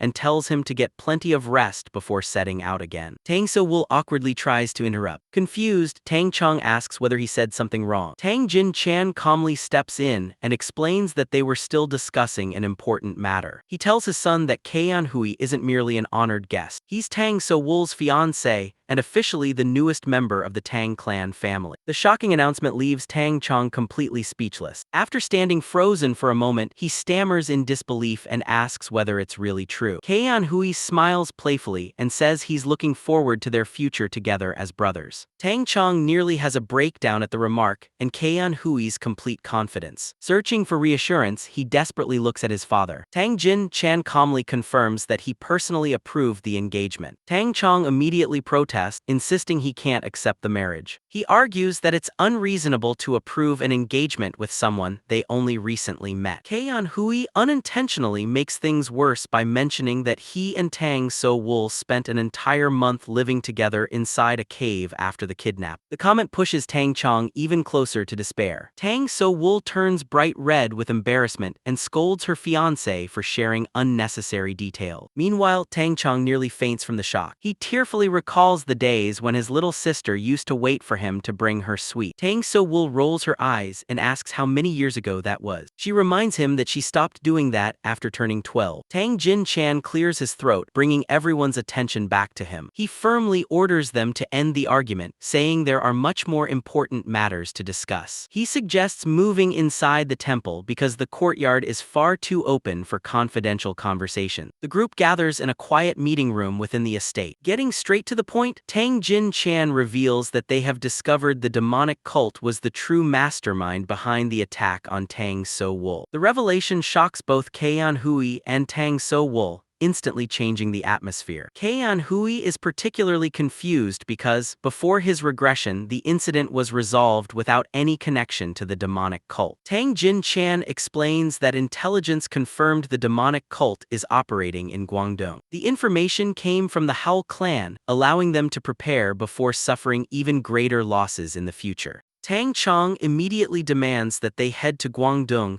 and eliminate the threat without delay. Tang Jin-chan agrees that doing so is his intention. However, the patriarch pauses with a serious expression before announcing one important condition. He declares that Dang So-wol and Cheon Hwi must remain safely within the Tang clan estate. The decision immediately upsets Dang So-wol, who insists on delivering justice with her own hand. Tang Jin-chan acknowledges the Tang clan's tradition of repaying vengeance, but explains that too little time has passed since the incident, and he refuses to let the two of them endanger themselves again. He emphasizes that he only gathered them to inform them that a true mastermind had been operating behind the scenes all along. Standing beside Dang So-wol, Cheon Hwi agrees with her and respectfully addresses Tang Jin-chan as father-in-law. He says that the debt of gratitude and revenge should be settled by the two of them personally. Tang Jin-chan firmly refuses, explaining that they have already fulfilled their role by defeating the direct attackers. The responsibility for eliminating the true enemy now belongs to the Tang clan. Dang So-wol protests, reminding her father that her fiancé nearly gave his life to protect her, making it unfair that neither of them is allowed to participate. Tang Jin-chan quietly calls his daughter's name, immediately silencing her. With complete sincerity, he asks her to honor his request, admitting that he simply cannot bear the thought of sending her back into danger so soon. Hearing her father's heartfelt plea, Dang So-wol is left speechless. Later, as she walks through the garden beside Cheon Hwi, she complains that her father played the emotional card, leaving her no way to refuse. Cheon Hwi quietly reflects that the demonic cult may hold the key to uncovering clues about the heavenly demon. Dang So-wol turns toward toward him and asks whether he truly intends to accept the decision and give up on pursuing the enemy. Surprised by her determination, Cheon Hwi listens as she admits she's afraid. Even so, she believes that running away now would mark the end of her life as a warrior. She says she wants to uphold the Tang clan's honor, but because she understands her father's feelings, she can't keep opposing him. The protagonist listens carefully, deeply admiring her maturity and determination. With a faint smirk, Cheon Hwi remarks that asking for forgiveness afterward is much easier than asking for permission first. Taking a confident step forward, he proposes a bold solution. Resting a hand on the hilt of his sword, he announces with a smile that he's kidnapping Dang So-wol again, this time to Guangdong. Dang So-wol's eyes widen in complete surprise at her fiancé's outrageous proposal. Night falls over the quiet streets of Sichuan as the full moon bathes the rooftops in silver light. Two swift figures silently leap across the rooftops, beginning their secret journey under the cover of darkness. Elsewhere, a massive axe crashes into the ground with tremendous force. A heavily bandaged man complains that they should have taken turns sleeping because they overslept and lost valuable time. Growing increasingly impatient, he demands to know when those foolish Tang clan members will finally arrive. Nearby, a man wearing a heavy metal gauntlet clenches his fist and tells him to stay patient while focusing on crushing their enemies. A woman dressed in blue robes emerges from the shadows and coldly declares that they need to devour every piece of prey that falls into their trap. Meanwhile, beneath the bright full moon, the vast Tang clan estate remains peaceful and silent. Dang So-wol quietly remarks that her father is probably passing through Chongqing by now on his way to confront the enemy. Gripping his sword, Cheon Hwi agrees, saying that since Tang Jin-chan departed that morning, he should already be close. With a determined smile, Cheon Hwi asks if it's time for them to begin their own journey as well. The moonlight illuminates the path as the two secretly set off into the night. Near the Tang clan stables, a sleepy guard struggles to stay awake while watching over the horses. As he lets out another long yawn, dark tendrils suddenly wrap around his face before he can react. The guard immediately loses consciousness and collapses. Cheon Hwi calmly steps out from the shadows beside Dang So-wol. She hesitantly asks whether they're really doing the right thing. Cheon Hwi calmly replies that there's no turning back now. Since he's the one kidnapping her, he'll take all the blame himself. His words catch Dang So-wol completely off guard, leaving her blushing as she stares at him. She quietly says she doesn't want him carrying the entire burden alone and promises to give everything she has to support him throughout their journey. Cheon Hwi smiles warmly, comforted by her determination. Dang So-wol climbs onto one of the horses and asks which one he plans to ride since he insisted they leave immediately. Cheon Hwi casually admits that he doesn't actually know how to ride a horse. The confession leaves Dang So-wol speechless,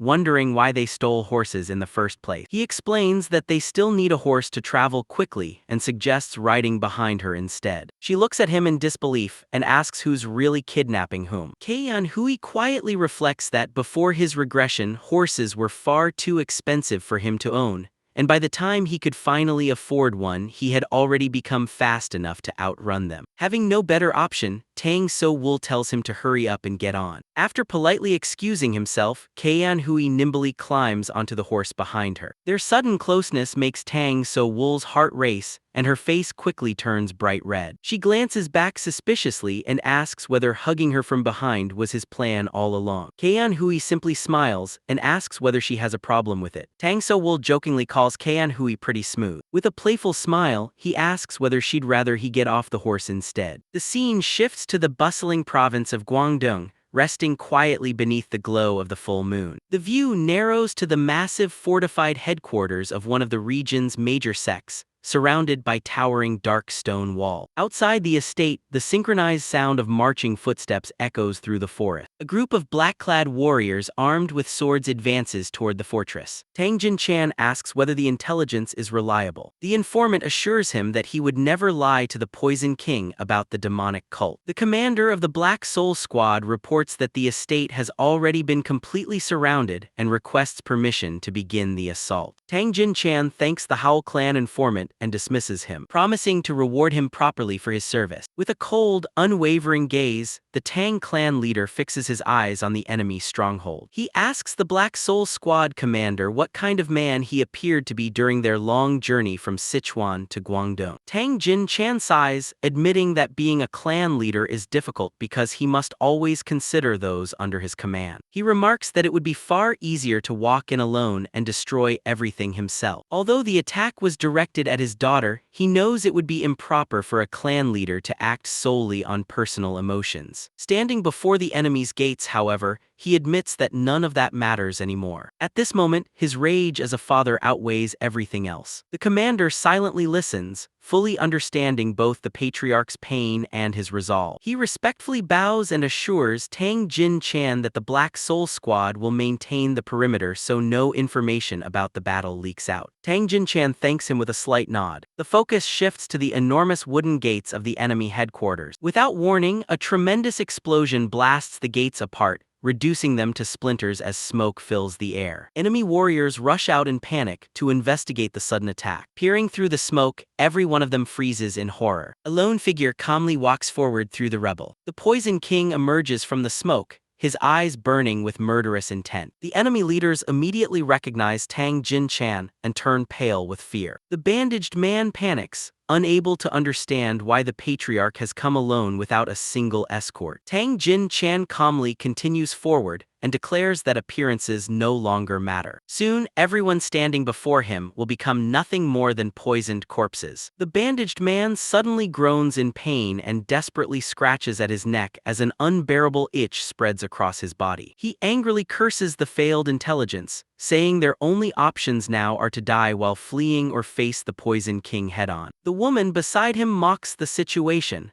admitting she never expected Tang Jin-chan's love for his daughter to drive him to seek personal revenge. She even questions whether Dang So-wol still has a future as a martial artist. Tang Jin-chan coldly replies that people who can't even protect their own lives have no right to judge someone else's future. The woman agrees that she's fighting only to survive. She reveals that their original mission was to die alongside Dang So-wol. Even so, she'd rather accomplish something before melting away beneath the Tang clan's poison.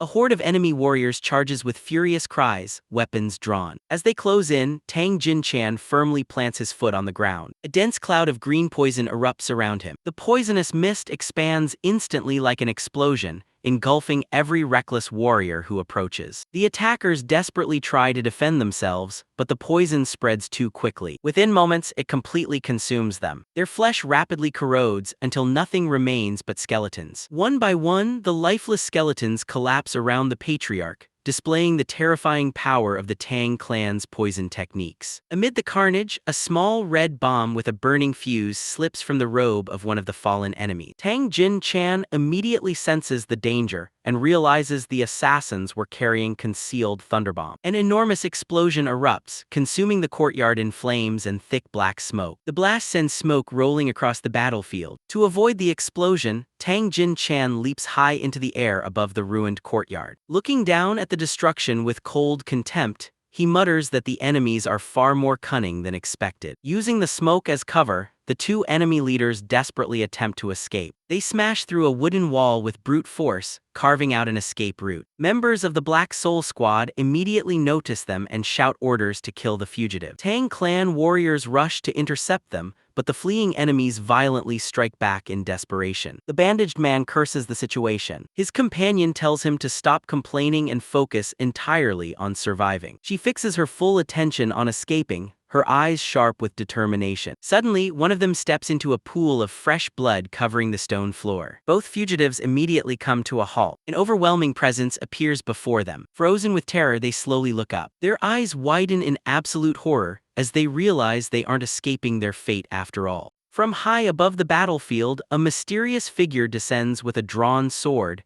aiming a fatal strike at the fleeing enemy. Their weapons collide in midair with a deafening metallic crash, forcing the fugitives to block the sudden attack. Cheon Hwi lands before them, surrounded by a dark aura with Dang So-wol at his side. He casually remarks that they arrived just in time. The two fugitives find themselves face to face with Cheon Hwi and Dang So-wol, who stand beneath the full moon to cut off their escape. The invaders stare at them in surprise, realizing their escape route has been completely sealed. The bandaged man notices Dang So-wol's robes and distinctive green eyes, immediately recognizing her as a member of the Sichuan Tang Clan. Judging her to be barely 20 years old, he suddenly bursts into laughter. He calls it unbelievable luck that the very prey they were after delivered itself right into their hands while they were trying to escape. Patting his companion on the back, he proudly says he always has incredible luck whenever he follows her lead. The woman in blue remains silent as she studies the two newcomers. She asks whether the pair before them is really Dang So-wol and the troublesome swordsman who ruined all of their plans. Surprised that they ignored the Poison King's orders to pursue them personally, she adjusts the red cord around her metal gauntlets. She remarks that perhaps she spoke too soon. Whether Cheon Hwi can truly call himself a martial artist depends entirely on whether he survives this battle. Cheon Hwi immediately recognizes the bandaged man as Dan Mukang. He remembers that, before his regression, Dan Mukang became one of the demonic cult's most powerful masters. The bandaged man lowers his stance and grips his massive axe, preparing for battle. Cheon Hwi studies both opponents and realizes they're high-level martial artists, placing him and Dang So-wol at a disadvantage. Even so, he calmly grips his sword, convinced that overcoming opponents of this level won't stop him. Without warning, Cheon Hwi releases an overwhelming crimson wave of killing intent that engulfs the battlefield. The terrifying pressure forces both enemies to leap backward to avoid being consumed by it. The woman in blue is visibly shocked by the sheer intensity of the murderous aura. Landing within the crimson energy, Dan Mukang finally understands why all of his subordinates were slaughtered. Feeling the overwhelming pressure pressing down on him, he bursts into excited laughter, finding the sensation both thrilling and extraordinary. He remarks that Cheon Hwi possesses an even darker demonic aura than members of the demonic cult themselves,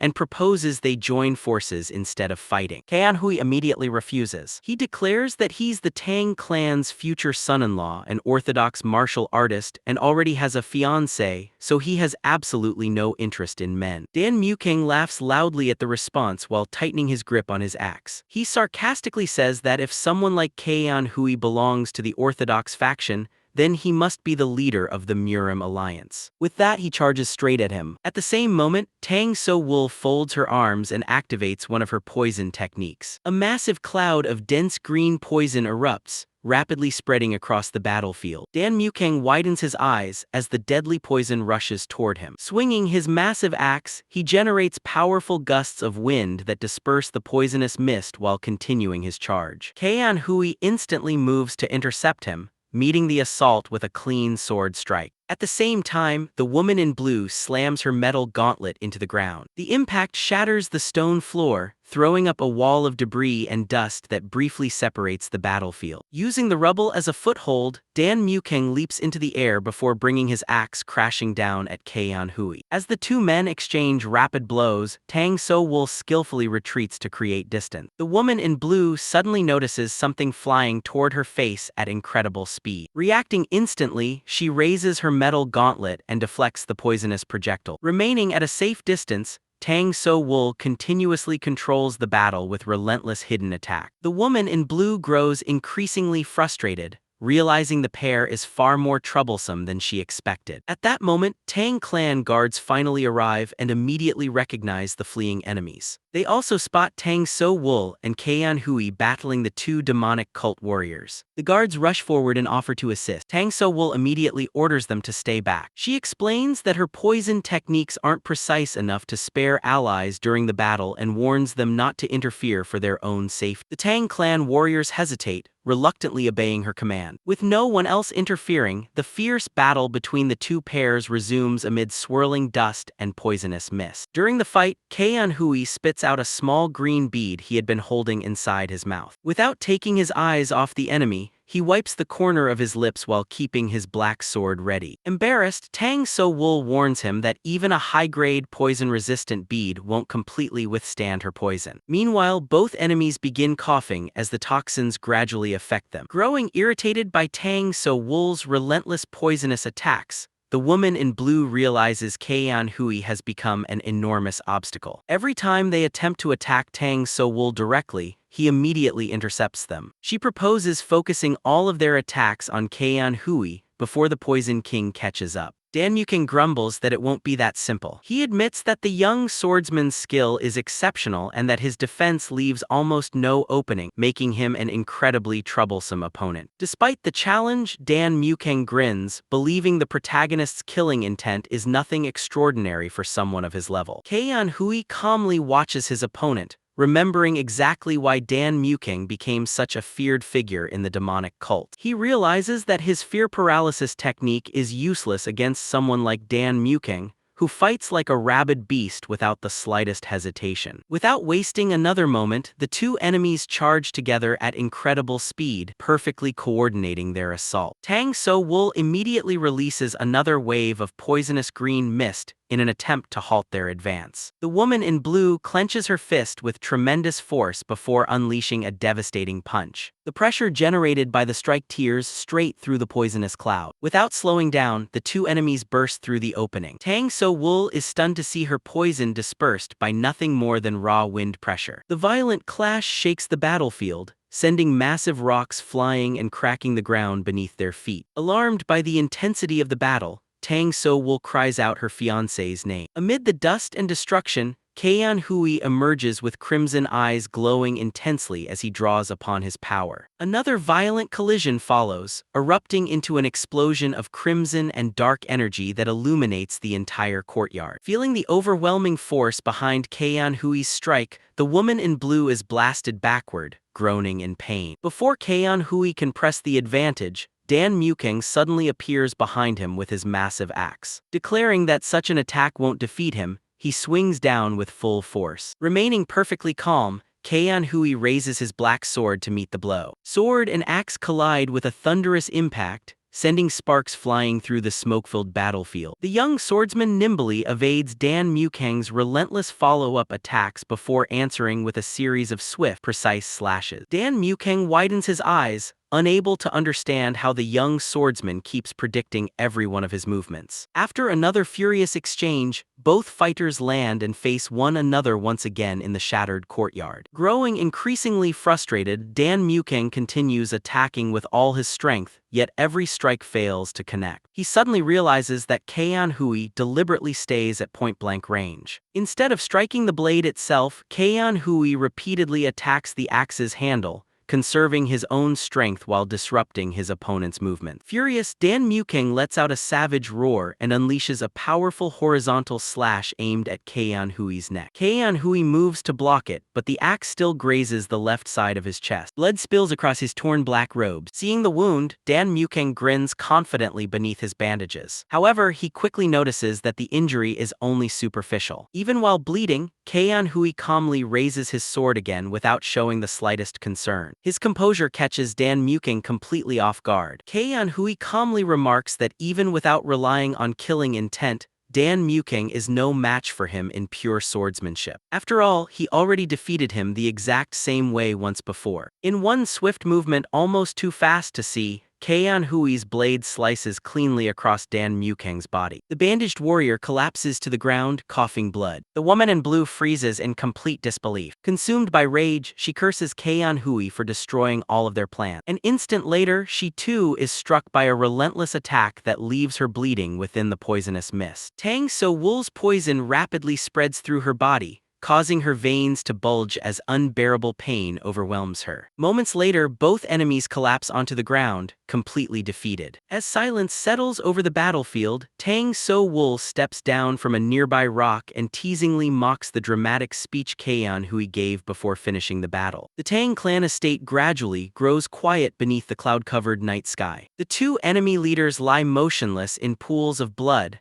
marking the complete end of the threat. Relieved that the battle is over, Dang So-wol quickly hurries over to Cheon Hwi and anxiously asks whether he's alright. She carefully examines the wound on his chest. Cheon Hwi calmly assures her that he intentionally accepted the attack because he knew it wouldn't be fatal. Dang So-wol scolds him for constantly risking his life without thinking about the consequences. He tries to reassure her by calmly explaining his reasoning. Growing adorably frustrated, she pinches his cheeks and calls him hopeless before insisting on properly examining the wound. Ignoring his protests, this, Dang So-wol suddenly leans closer and gently licks the blood from the cut on his chest. Cheon Hwi's eyes widen in complete shock. His face instantly turns bright red as he blurts out, asking what she thinks she's doing. Remaining close to him, Dang So-wol calmly continues treating the wound in her own unique way. With a playful smile, she explains that she applied a special healing poison that seals wounds and says she doesn't want him to be left with a scar. She quickly adds that she won't do this every time. Still hiding his burning red face, Cheon Hwi wonders how she can do something so embarrassing without hesitation. Blushing herself, Dang So-wol hurriedly insists that it's only medical treatment. Just then, the sound of heavy footsteps echoes across the battlefield. An overwhelming presence suddenly appears behind them. Surrounded by drifting green poison, Tang Jin-chan emerges from the darkness. With a stern expression, the patriarch demands an explanation for everything that happened there, including the rather embarrassing scene he just witnessed. The moment they sense his anger, both Cheon Hwi and Dang So-wol turn completely pale. Sweating nervously, Cheon Hwi immediately tries to explain. Before he can finish, Tang Jin-chan sharply interrupts him and orders him to stop calling him father-in-law. Standing with his arms crossed, the patriarch silently glares at the two teenagers. Realizing they have no way out of the situation, Cheon Hwi and Dang So-wol immediately drop to their knees, bowing their heads before the furious Tang clan leader. Tang Jin-chan looks at the two of them and warns that such a serious act of disobedience can't simply be overlooked or forgiven. Cheon Hwi immediately accepts full responsibility for the plan. Before he can continue, Dang So-wol interrupts, insisting that she went with him of her own free will. The patriarch says that only disappoints him even more because Cheon Hwi was supposed to protect his fiancée, not place her in even greater danger. Hearing those harsh words, the young swordsman lowers his head in silence, filled with regret. Cheon Hwi sincerely apologizes for acting on his own without considering the patriarch's warnings or intention. He adds that Dang So-wol is the most precious person in his life and promises that his father-in-law's fears will never become reality. The heartfelt declaration leaves Dang So-wol deeply touched, her cheeks flushing pink. Tang Jin-chan lets out a long sigh before dryly remarking that the young man certainly knows how to talk his way out of trouble. He orders both of them to rest and recover, explaining that the Tang clan will remain in Guangdong for a few more days to finish dealing with the aftermath. He reveals that one member of the demonic cult was captured alive and will be interrogated. Although the main leaders were killed, he believes questioning even a single prisoner is far better than learning nothing. Hearing about the surviving captive, Cheon Hwi narrows his eyes as a new plan immediately forms in his mind. He calls out to his father-in-law once more. Tang Jin-chan turns around and asks what could be so important. With a serious expression, Cheon Hwi says that his presence will be absolutely necessary during the interrogation. Both Tang Jin-chan and Dang So-wol look at him in confusion, unable to understand why he made such an unusual request. As night deepens, the full moon shines over the building where the prisoner is being held. Inside one of the estate's most secure rooms, lamps are lit as preparations for the interrogation begin. Heavy wooden sliding doors seal the chamber from the outside. A dark stone staircase leads down into the basement, where the Tang clan has established a temporary prison. There, the elderly demonic cult prisoner kneels in the center of the room with his hands bound, surrounded by Tang Jin-chan and several Tang clan members. Despite his battered condition, the old man glares at them with unwavering hatred. Cheon Hwi enters the chamber and announces his arrival. Tang Jin-chan greets him and explains that the interrogation has already begun. He reveals that a mental restriction prevents the prisoner from speaking and reminds Cheon Hwi that he claimed to know how to break it. Cheon Hwi calmly confirms that he does. Tang Jin-chan decides to postpone further questions and gives him permission to proceed. Cheon Hwi steps before the prisoner and firmly places 2 fingers against the old man's forehead. He recalls that the demonic cult developed unconventional sealing techniques unlike anything used in the Central Plains. Their mental restriction combines a poisonous parasite that inflicts unbearable pain inside the mouth with a powerful psychological command that prevents the victim from speaking. To break the seal, internal energy must be guided through specific pressure points before flowing sequentially through the 3 danshan. As the technique takes effect, the the prisoner begins coughing blood from his eyes, nose, and mouth as violent surges of internal energy tear through his body. After completing the technique, Cheon Hwi calmly steps back. He informs Tang Jin-chan that the seal has been successfully broken. However, he warns that the prisoner has no more than 15 minutes before either his life or his sanity completely collapses. Understanding the urgency, Tang Jin-chan immediately begins the interrogation. He orders the prisoner to state his name and rank within the demonic cult. Struggling to speak, the old man reveals that his name is Yo Nong Ha and that he serves as the leader of the Black Dogs under the Divine Faction. Tang Jin-chan is visibly impressed. Even the Tang clan's truth poisons had failed to make the prisoner speak, yet Cheon Hwi's technique succeeded immediately. Now that the prisoner can answer, the patriarch demands to know why the demonic cult targeted both the Tang Clan and Dang So-wol. With his head lowered, Yo Nong Ha replies that they believed the Tang Clan would become a major obstacle to someone's grand plan. Tang Jin-chan asks whether the order came directly from the demonic cult's supreme leader. The old man explains that the attack was carried out independently by the enforcers. Cheon Hwi quietly listens,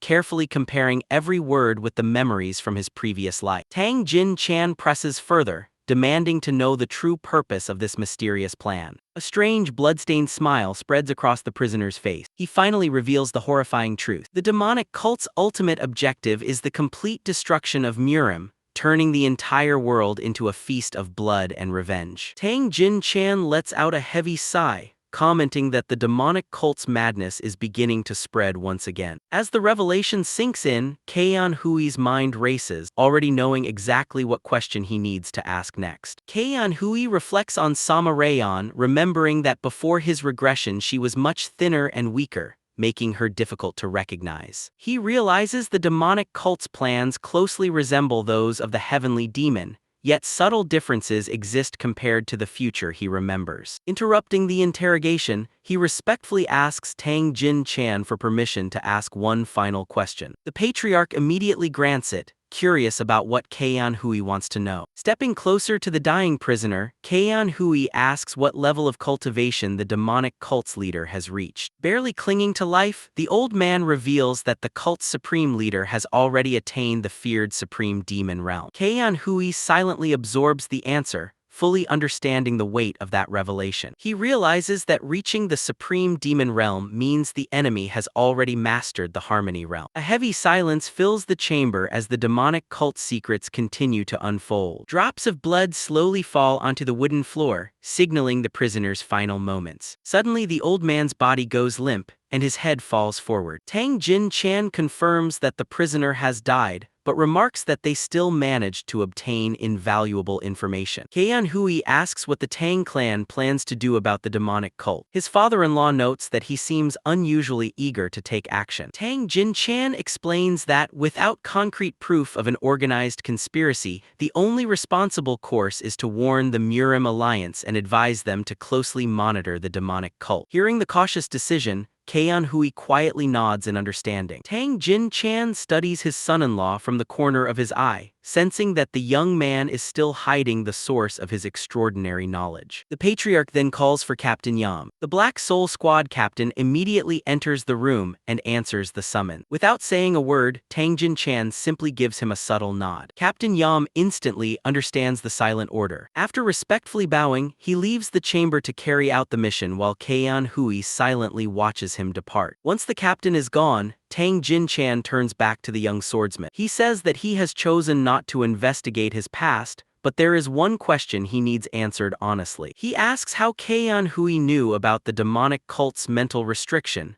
a technique unknown even to the Tang clan's elite intelligence network. Cheon Hwi attempts to brush the question aside by claiming he heard rumors in taverns. Tang Jin-chan immediately rejects the excuse. He calmly explains that he doesn't doubt Cheon Hwi personally, but warns that anyone else would naturally suspect he has ties to the demonic cult. He adds that he must understand the truth before reporting everything to the Murim Alliance so that no unnecessary misunderstandings arise. Cheon Hwi narrows his eyes, recognizing that the patriarch's reasoning is completely fair. As he weighs the consequences, he realizes he never expected to reveal that he's a regressor. It sounds like an impossible story that no one would readily believe. Even so, with the demonic cult posing such an imminent threat, he concludes that revealing everything may be necessary. Cheon Hwi agrees to explain everything on one condition. He asks Tang Jin-chan to promise that he'll believe every word, no matter how unbelievable it sounds. Seeing the seriousness in his son-in-law's eyes, Tang Jin-chan silently nods. Cheon Hwi lets out a long breath as he organizes the memories of his previous life. He opens his mouth, preparing to reveal the truth about his regression. The two remain facing one another in the quiet chamber as Tang Jin-chan patiently waits for the unbelievable story to begin. When several moments pass without a word, the patriarch grows puzzled and calls Cheon Hwi's name. Cheon Hwi suddenly breaks into a cold sweat. His mouth opens but no words come out. His heart begins pounding violently as an overwhelming feeling of suffocation grips him. His eyes widen in horror as he realizes his own body is rejecting any attempt to speak about the future. His legs give way and he nearly collapses. Startled, Tang Jin-chan quickly steps forward and asks what happened. Pale and struggling to breathe, Cheon Hwi desperately tries to steady himself after the sudden mental shock. Grinding his teeth in frustration, he realizes that an invisible force is preventing him from speaking. No matter how hard he tries, the words simply refuse to leave his mouth. As he searches for the cause, he senses that his own mind is subconsciously blocking the truth. In that moment, a horrifying realization strikes him. Visualizing invisible chains wrapped around himself, Cheon Hwi discovers that a powerful mental restriction has been secretly placed on him as well. Cheon Hwi recalls that the mental seal is an extremely sophisticated spell, making it impossible for someone to place it on him without his knowledge. Desperately, he asks himself who could have done it and when. Before he can think any further, Tang Jin-chan calls his name again, pulling him back to reality. The patriarch places a firm hand on his son-in-law's shoulder and asks if he's alright, startling Cheon Hwi from his thoughts. Cheon Hwi apologizes for losing focus. Tang Jin-chan tells him not to force himself, assuring him that he'll personally explain everything to the Murim Alliance. Cheon Hwi promises that his past will never bring trouble to either the Tang Clan or Dang So-wol. His father-in-law quietly nods, saying he understands. Praising the young man's efforts, Tang Jin-chan tells him to return and get some rest. With the interrogation over, Cheon Hwi quietly leaves the chamber. Even as he walks away, one question continues tormenting him. Who placed that mental restriction on his mind? The peaceful night settles over the Tang Clan estate, while new mysteries quietly begin gathering around Cheon Hwi. Back in his room, he sits on his bed dressed in white sleepwear, still replaying everything that happened. He sighs, realizing that on top of every other concern, an unimaginable new problem has appeared. Circulating his qi throughout his body, he carefully examines himself for any abnormality. Despite a thorough inspection, he finds nothing physically wrong. He begins to fear that even growing stronger won't solve the problem. After thinking it through, Cheon Hwi concludes that the restriction only prevents him from speaking about his regression. That alone suggests the one who created it possesses divine authority. His thoughts turn to the few beings capable of sending someone back through time. He quietly wonders whether this restriction is the price he must pay for defying the laws of heaven and receiving a second chance. Closing his eyes, he tries to calm his racing thoughts before finally preparing to sleep. Suddenly, the bedroom door slowly creaks open. Startled, Cheon Hwi immediately looks toward the entrance. To his surprise, Dang So-wol timidly steps inside, also dressed in white sleepwear. Smiling softly, she asks whether the young hero Cheon Hwi has a moment to talk before going to bed. Caught off guard, he warns her that they'll both be in trouble if her father finds out. She simply laughs and teases him for worrying too much. Dang So-wol playfully complains that she waited for him all night. Since he returned directly to his room without even greeting her, she admits she felt lonely. She asks whether that isn't reason enough for a late-night visit. The explanation leaves Cheon Hwi completely speechless. Embarrassed, he sincerely apologizes, admitting that his mind was overwhelmed with worries and he couldn't think clearly. Dang So-wol asks whether something went wrong during the interrogation. Cheon Hwi assures her that everything went well, but explains that he can't honestly tell her the detail. Growing more concerned, she quietly asks whether he truly intends to keep everything from her. Cheon Hwi gently reassures her that it isn't because he doesn't trust her. He simply doesn't want her worrying about something she doesn't need to carry. Offering her a warm smile, he tries to ease her concerns. Dang So-wol silently studies his expression, searching for the emotions hidden behind his gentle smile. Breaking the silence, she slowly reaches out and gently places her hand on his shoulder. She then climbs onto the bed and sits directly in front of him, closing the distance between them. With great tenderness, she cups his face in both hands. She quietly says that while poisons can heal physical wounds, no poison can erase the burdens carried in someone's heart. She finds it ironic that, despite possessing the poison spirit body and mastering countless poisons, she still can't cure the worries weighing on her fiancé's mind. She smiles warmly, filling the room with quiet affection. Feeling her genuine concern, Cheon Hwi's heart skips a beat and his face grows slightly red. He gently returns the embrace, smiling as he remarks that it's funny how the person he wanted to protect is now comforting him instead. He tells her that he doesn't need any special poison. Simply having Dang So-wol beside him is enough. She laughs, teasing that he's become much more expressive ever since their engagement. Cheon Hwi smiles and playfully points out that she's the one who climbed into his lap. Dang So-wol keeps her affectionate gaze fixed on him, savoring the peaceful moment they share. She slowly leans even closer until only a small distance separates their faces. Chuckling awkwardly, Cheon Hwi jokes that she must have had something to drink before coming over because she's standing far too close. Dang So-wol gives him a mysterious sideways smile before softly calling his name. Then, completely out of nowhere, she asks whether he's secretly seeing another woman behind her back. Cheon Hwi instantly freezes, staring at his fiancée with a completely stunned expression after hearing the unexpected question. So asks him directly if he sees another woman whenever he looks at her.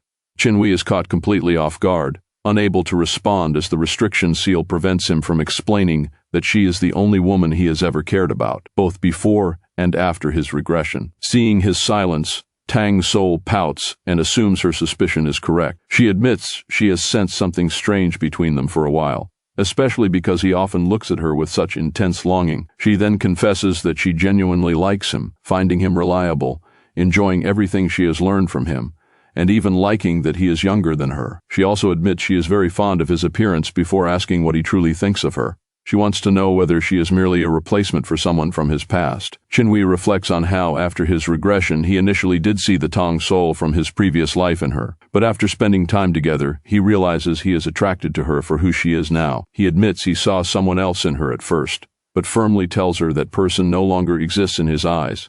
He sees her as herself, not as anyone's replacement.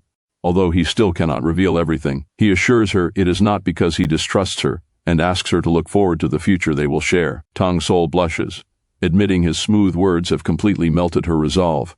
She then takes his hand with a satisfied smile and asks if he knows about double-headed lizard poison, explaining that it allows her to find him anywhere. She jokingly calls it a declaration of war against any other woman in his head, determined to make him so attached to her that he cannot think about anyone else. Cheon Hwi immediately leans down and sniffs the spot where she touched him, making Sol jump back in embarrassment. He calmly explains that he was only checking for a scent because she called it poison. He then smiles to himself, thinking that if this is the kind of addiction she offers, he is more than willing to accept it. Feeling relieved after finally expressing herself, Sol decides it is time to leave. Cheon Hwi tells her to get back safely and warns her not to let her father catch her visiting this late. She laughs and teases him about being so afraid of her father, before suggesting he think about her until he falls asleep. With that, she says goodnight and leaves. After the door closes, Cheon Hwi sits quietly on his bed. He realizes this side of Sol is exactly like the woman he knew in his previous life and wonders if he should have told her that he had already been addicted to her from the beginning. A knock suddenly comes from the door. Thinking Sol forgot something, Cheon Hwi opens it slightly,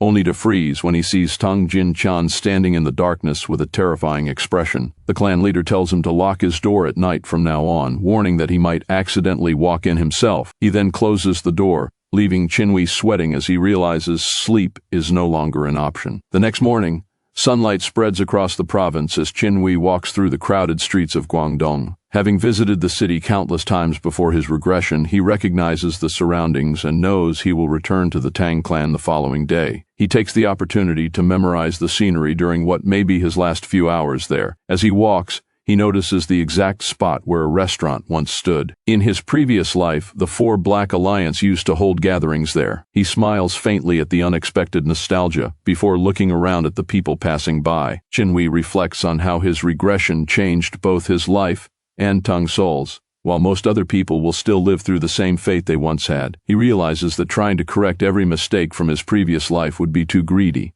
Still, the memories of his past failures continue to weigh on him. Preparing for the demonic cult remains his priority, but before he can continue walking, a sudden crash cuts through the street and interrupts his thoughts. A bald thug from the Howl clan screams at Sia Liang, threatening to break her legs for trying to escape. She defiantly replies that she has nothing left to lose and would rather die than go back with him. Cheon Hwi stops when he sees the scene, stunned to realize the girl is actually Sia Liang. Broken porcelain scatters across the ground as she steps over the shards in her red robes, refusing to return to wherever the thug plans to take her. She accuses the Howl clan of kidnapping women and turning them into courtesans, then challenges the man to kill her and drag her corpse back if he wants her so badly. Furious, the thug grabs her by the hair and raises his hand to strike. Before he can, Cheon Hwi steps in and blocks the attack with his sword hilt while pushing Liang aside. The thug demands to know who Cheon Hwi thinks he is for interfering in clan business. Cheon Hwi responds by releasing a terrifying murderous aura. The pressure immediately overwhelms the man, draining the color from his face and forcing him to his knees as he struggles to breathe. Liang watches in shock, stunned by the young man's frightening presence. Cheon Hwi calmly asks the thug to leave Liang behind and walk away so nobody has to get hurt. The man notices Cheon Hwi's green robes and assumes he is an esteemed guest of the Sichuan Tang Clan, but Cheon Hwi dismisses the assumption, pointing out that the Tang Clan isn't the only faction that wears green. The thug remains suspicious, explaining that after 20 years with the Howl clan, he knows exactly who is visiting the area. He finds it strange that someone from an orthodox faction possesses such a sinister aura. Cheon Hwi simply explains that it comes from his martial arts and that he means no harm. The thug refuses to back down, insisting the insult cannot be ignored. Cheon Hwi repeats the word outrage coldly, wondering why the man is so upset. He remembers Sol saying that apologizing and asking nicely usually works, but clearly that approach isn't helping. Liang points out that he already threatened the man with his murderous aura, making his behavior anything but polite. The thug explains that their branch leader, Yeonju, has taken an interest in Liang and refuses to give her up. He also claims this is no way to repay the goodwill the Howl clan recently showed the Tang clan. Cheon Hwi scoffs at the idea of goodwill, calling them rats simply trying to survive. He demands to meet Yeonju and settle the matter directly, asking the thug to lead him there. The man refuses and offers other courtesans instead, threatening to file a formal complaint with the Tang clan if Cheon Hwi continues interfering. Cheon Hwi has heard enough. After asking politely 3 times, he swings his sheathed sword into the thug's face, sending him crashing through a wooden stall. Liang watches in terror as Cheon Hwi stands over the wreckage, calmly stating that he isn't the type to keep bowing his head. He then turns to the girl and asks if her name is Sia Liang. She confirms it hesitantly, surprised that someone from the Tang clan knows her. Cheon Hwi looks at her with a distant expression and explains that he owes her father, Master Seal, a great debt from his youth and is only repaying it. He quickly adds that he has no other motives for helping her, even though he knows that's not entirely true. In his previous life, Sia Liang was known as the Ghost Melody Witch and served alongside him in the Black Soul Squad. She was a master of sound arts and notorious for having one of the worst personalities in the faction. Looking at her now, Cheon Hwi realizes she seems to have been this way since birth. The biggest difference is that her left eye and leg, both injured in his previous life, are still perfectly fine. Seal remains incredulous, wondering why someone who barely knows her would go this far to help. Nearby, the unconscious thug remains buried in the wreckage. Cheon Hwi calmly looks back at Seal as they head toward a grand building believed to be the Red Flower Pavilion. The doors slide open, revealing a luxurious interior and a woman in red silk robes waiting inside. As Cheon Hwi and Seal enter, a mocking voice welcomes them. Inside, Ha Yeonju, the Howl clan's branch leader and owner of the pavilion, lounges on a bed surrounded by several women. He offers false gratitude to the Tang clan for eliminating the demonic cult members who had been troubling them before thanking Cheon Hwi for returning their runaway girl. Cheon Hwi corrects him, saying he isn't here to return a runaway courtesan. He intends to buy Seal's freedom and tells Yeonju to name his price. If they can't negotiate, he'll settle the matter with his fists. Seal is stunned by his bluntness, Cheon Hwi adds almost casually that he's helping because he owes her father a debt. Yeonju calmly explains that Seal cannot simply be bought with money because her pure yin body is an extremely rare constitution. Seal is shocked to learn that she's the subject of their conversation. Yeonju becomes suspicious when Cheon Hwi recognizes the constitution, but Cheon Hwi says he can identify a unique body type easily. Yeonju then realizes he's dealing with the Tang Clan's famous new son-in-law. Cheon Hwi explains that a pure yin body contains unusually powerful energy and reveals Yeonju's real intention. He wants Seal to repair the damage caused by his failed cultivation technique. Yeonju tries to disguise himself as a legitimate master teaching her seduction arts, but Cheon Hwi immediately sees through him. Yeonju admits that Cheon Hwi came prepared for a fight but says he'll release Seal if he wants her badly enough. Cheon Hwi remains cautious, knowing there must be a catch. Yeonju demands a myriad poison pill, one of the Tang Clan's treasures, claiming Seal is valuable enough to justify such a price. With guards blocking the exits, Cheon Hwi looks at Seal and realizes she's being used as a bargaining chip. He sighs and grips his sword.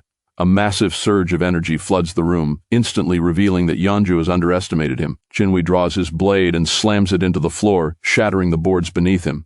Before anyone can react, he grabs Seal and leaps through the chaos. They burst from the pavilion, amid dust and debris, as Cheon Hwi tells Seal to hold on tightly. His eyes glow red as he focuses on their escape. Cheon Hwi knows the consequences don't matter. Leaving Seal behind was never an option, especially because she was one of his greatest regrets in his previous life. His memory shifts to a snowy courtyard at Ironblood Hall. An older, more confident Seal offers him a golden pear and casually calls him Blood Wolf, teasing him about his beast-like instincts. She asks him to peel it before she'll eat it, so Cheon Hwi reluctantly begins slicing the fruit with a small knife. As they sit together, he asks about her internal energy training. Seal says she's doing well and may soon reach a breakthrough. Cheon Hwi warns that her technique is continuously accumulating yin energy and could become dangerous if she cannot discharge it. Seal teases him for worrying about her, but Cheon Hwi insists he simply doesn't want her problems becoming his responsibility.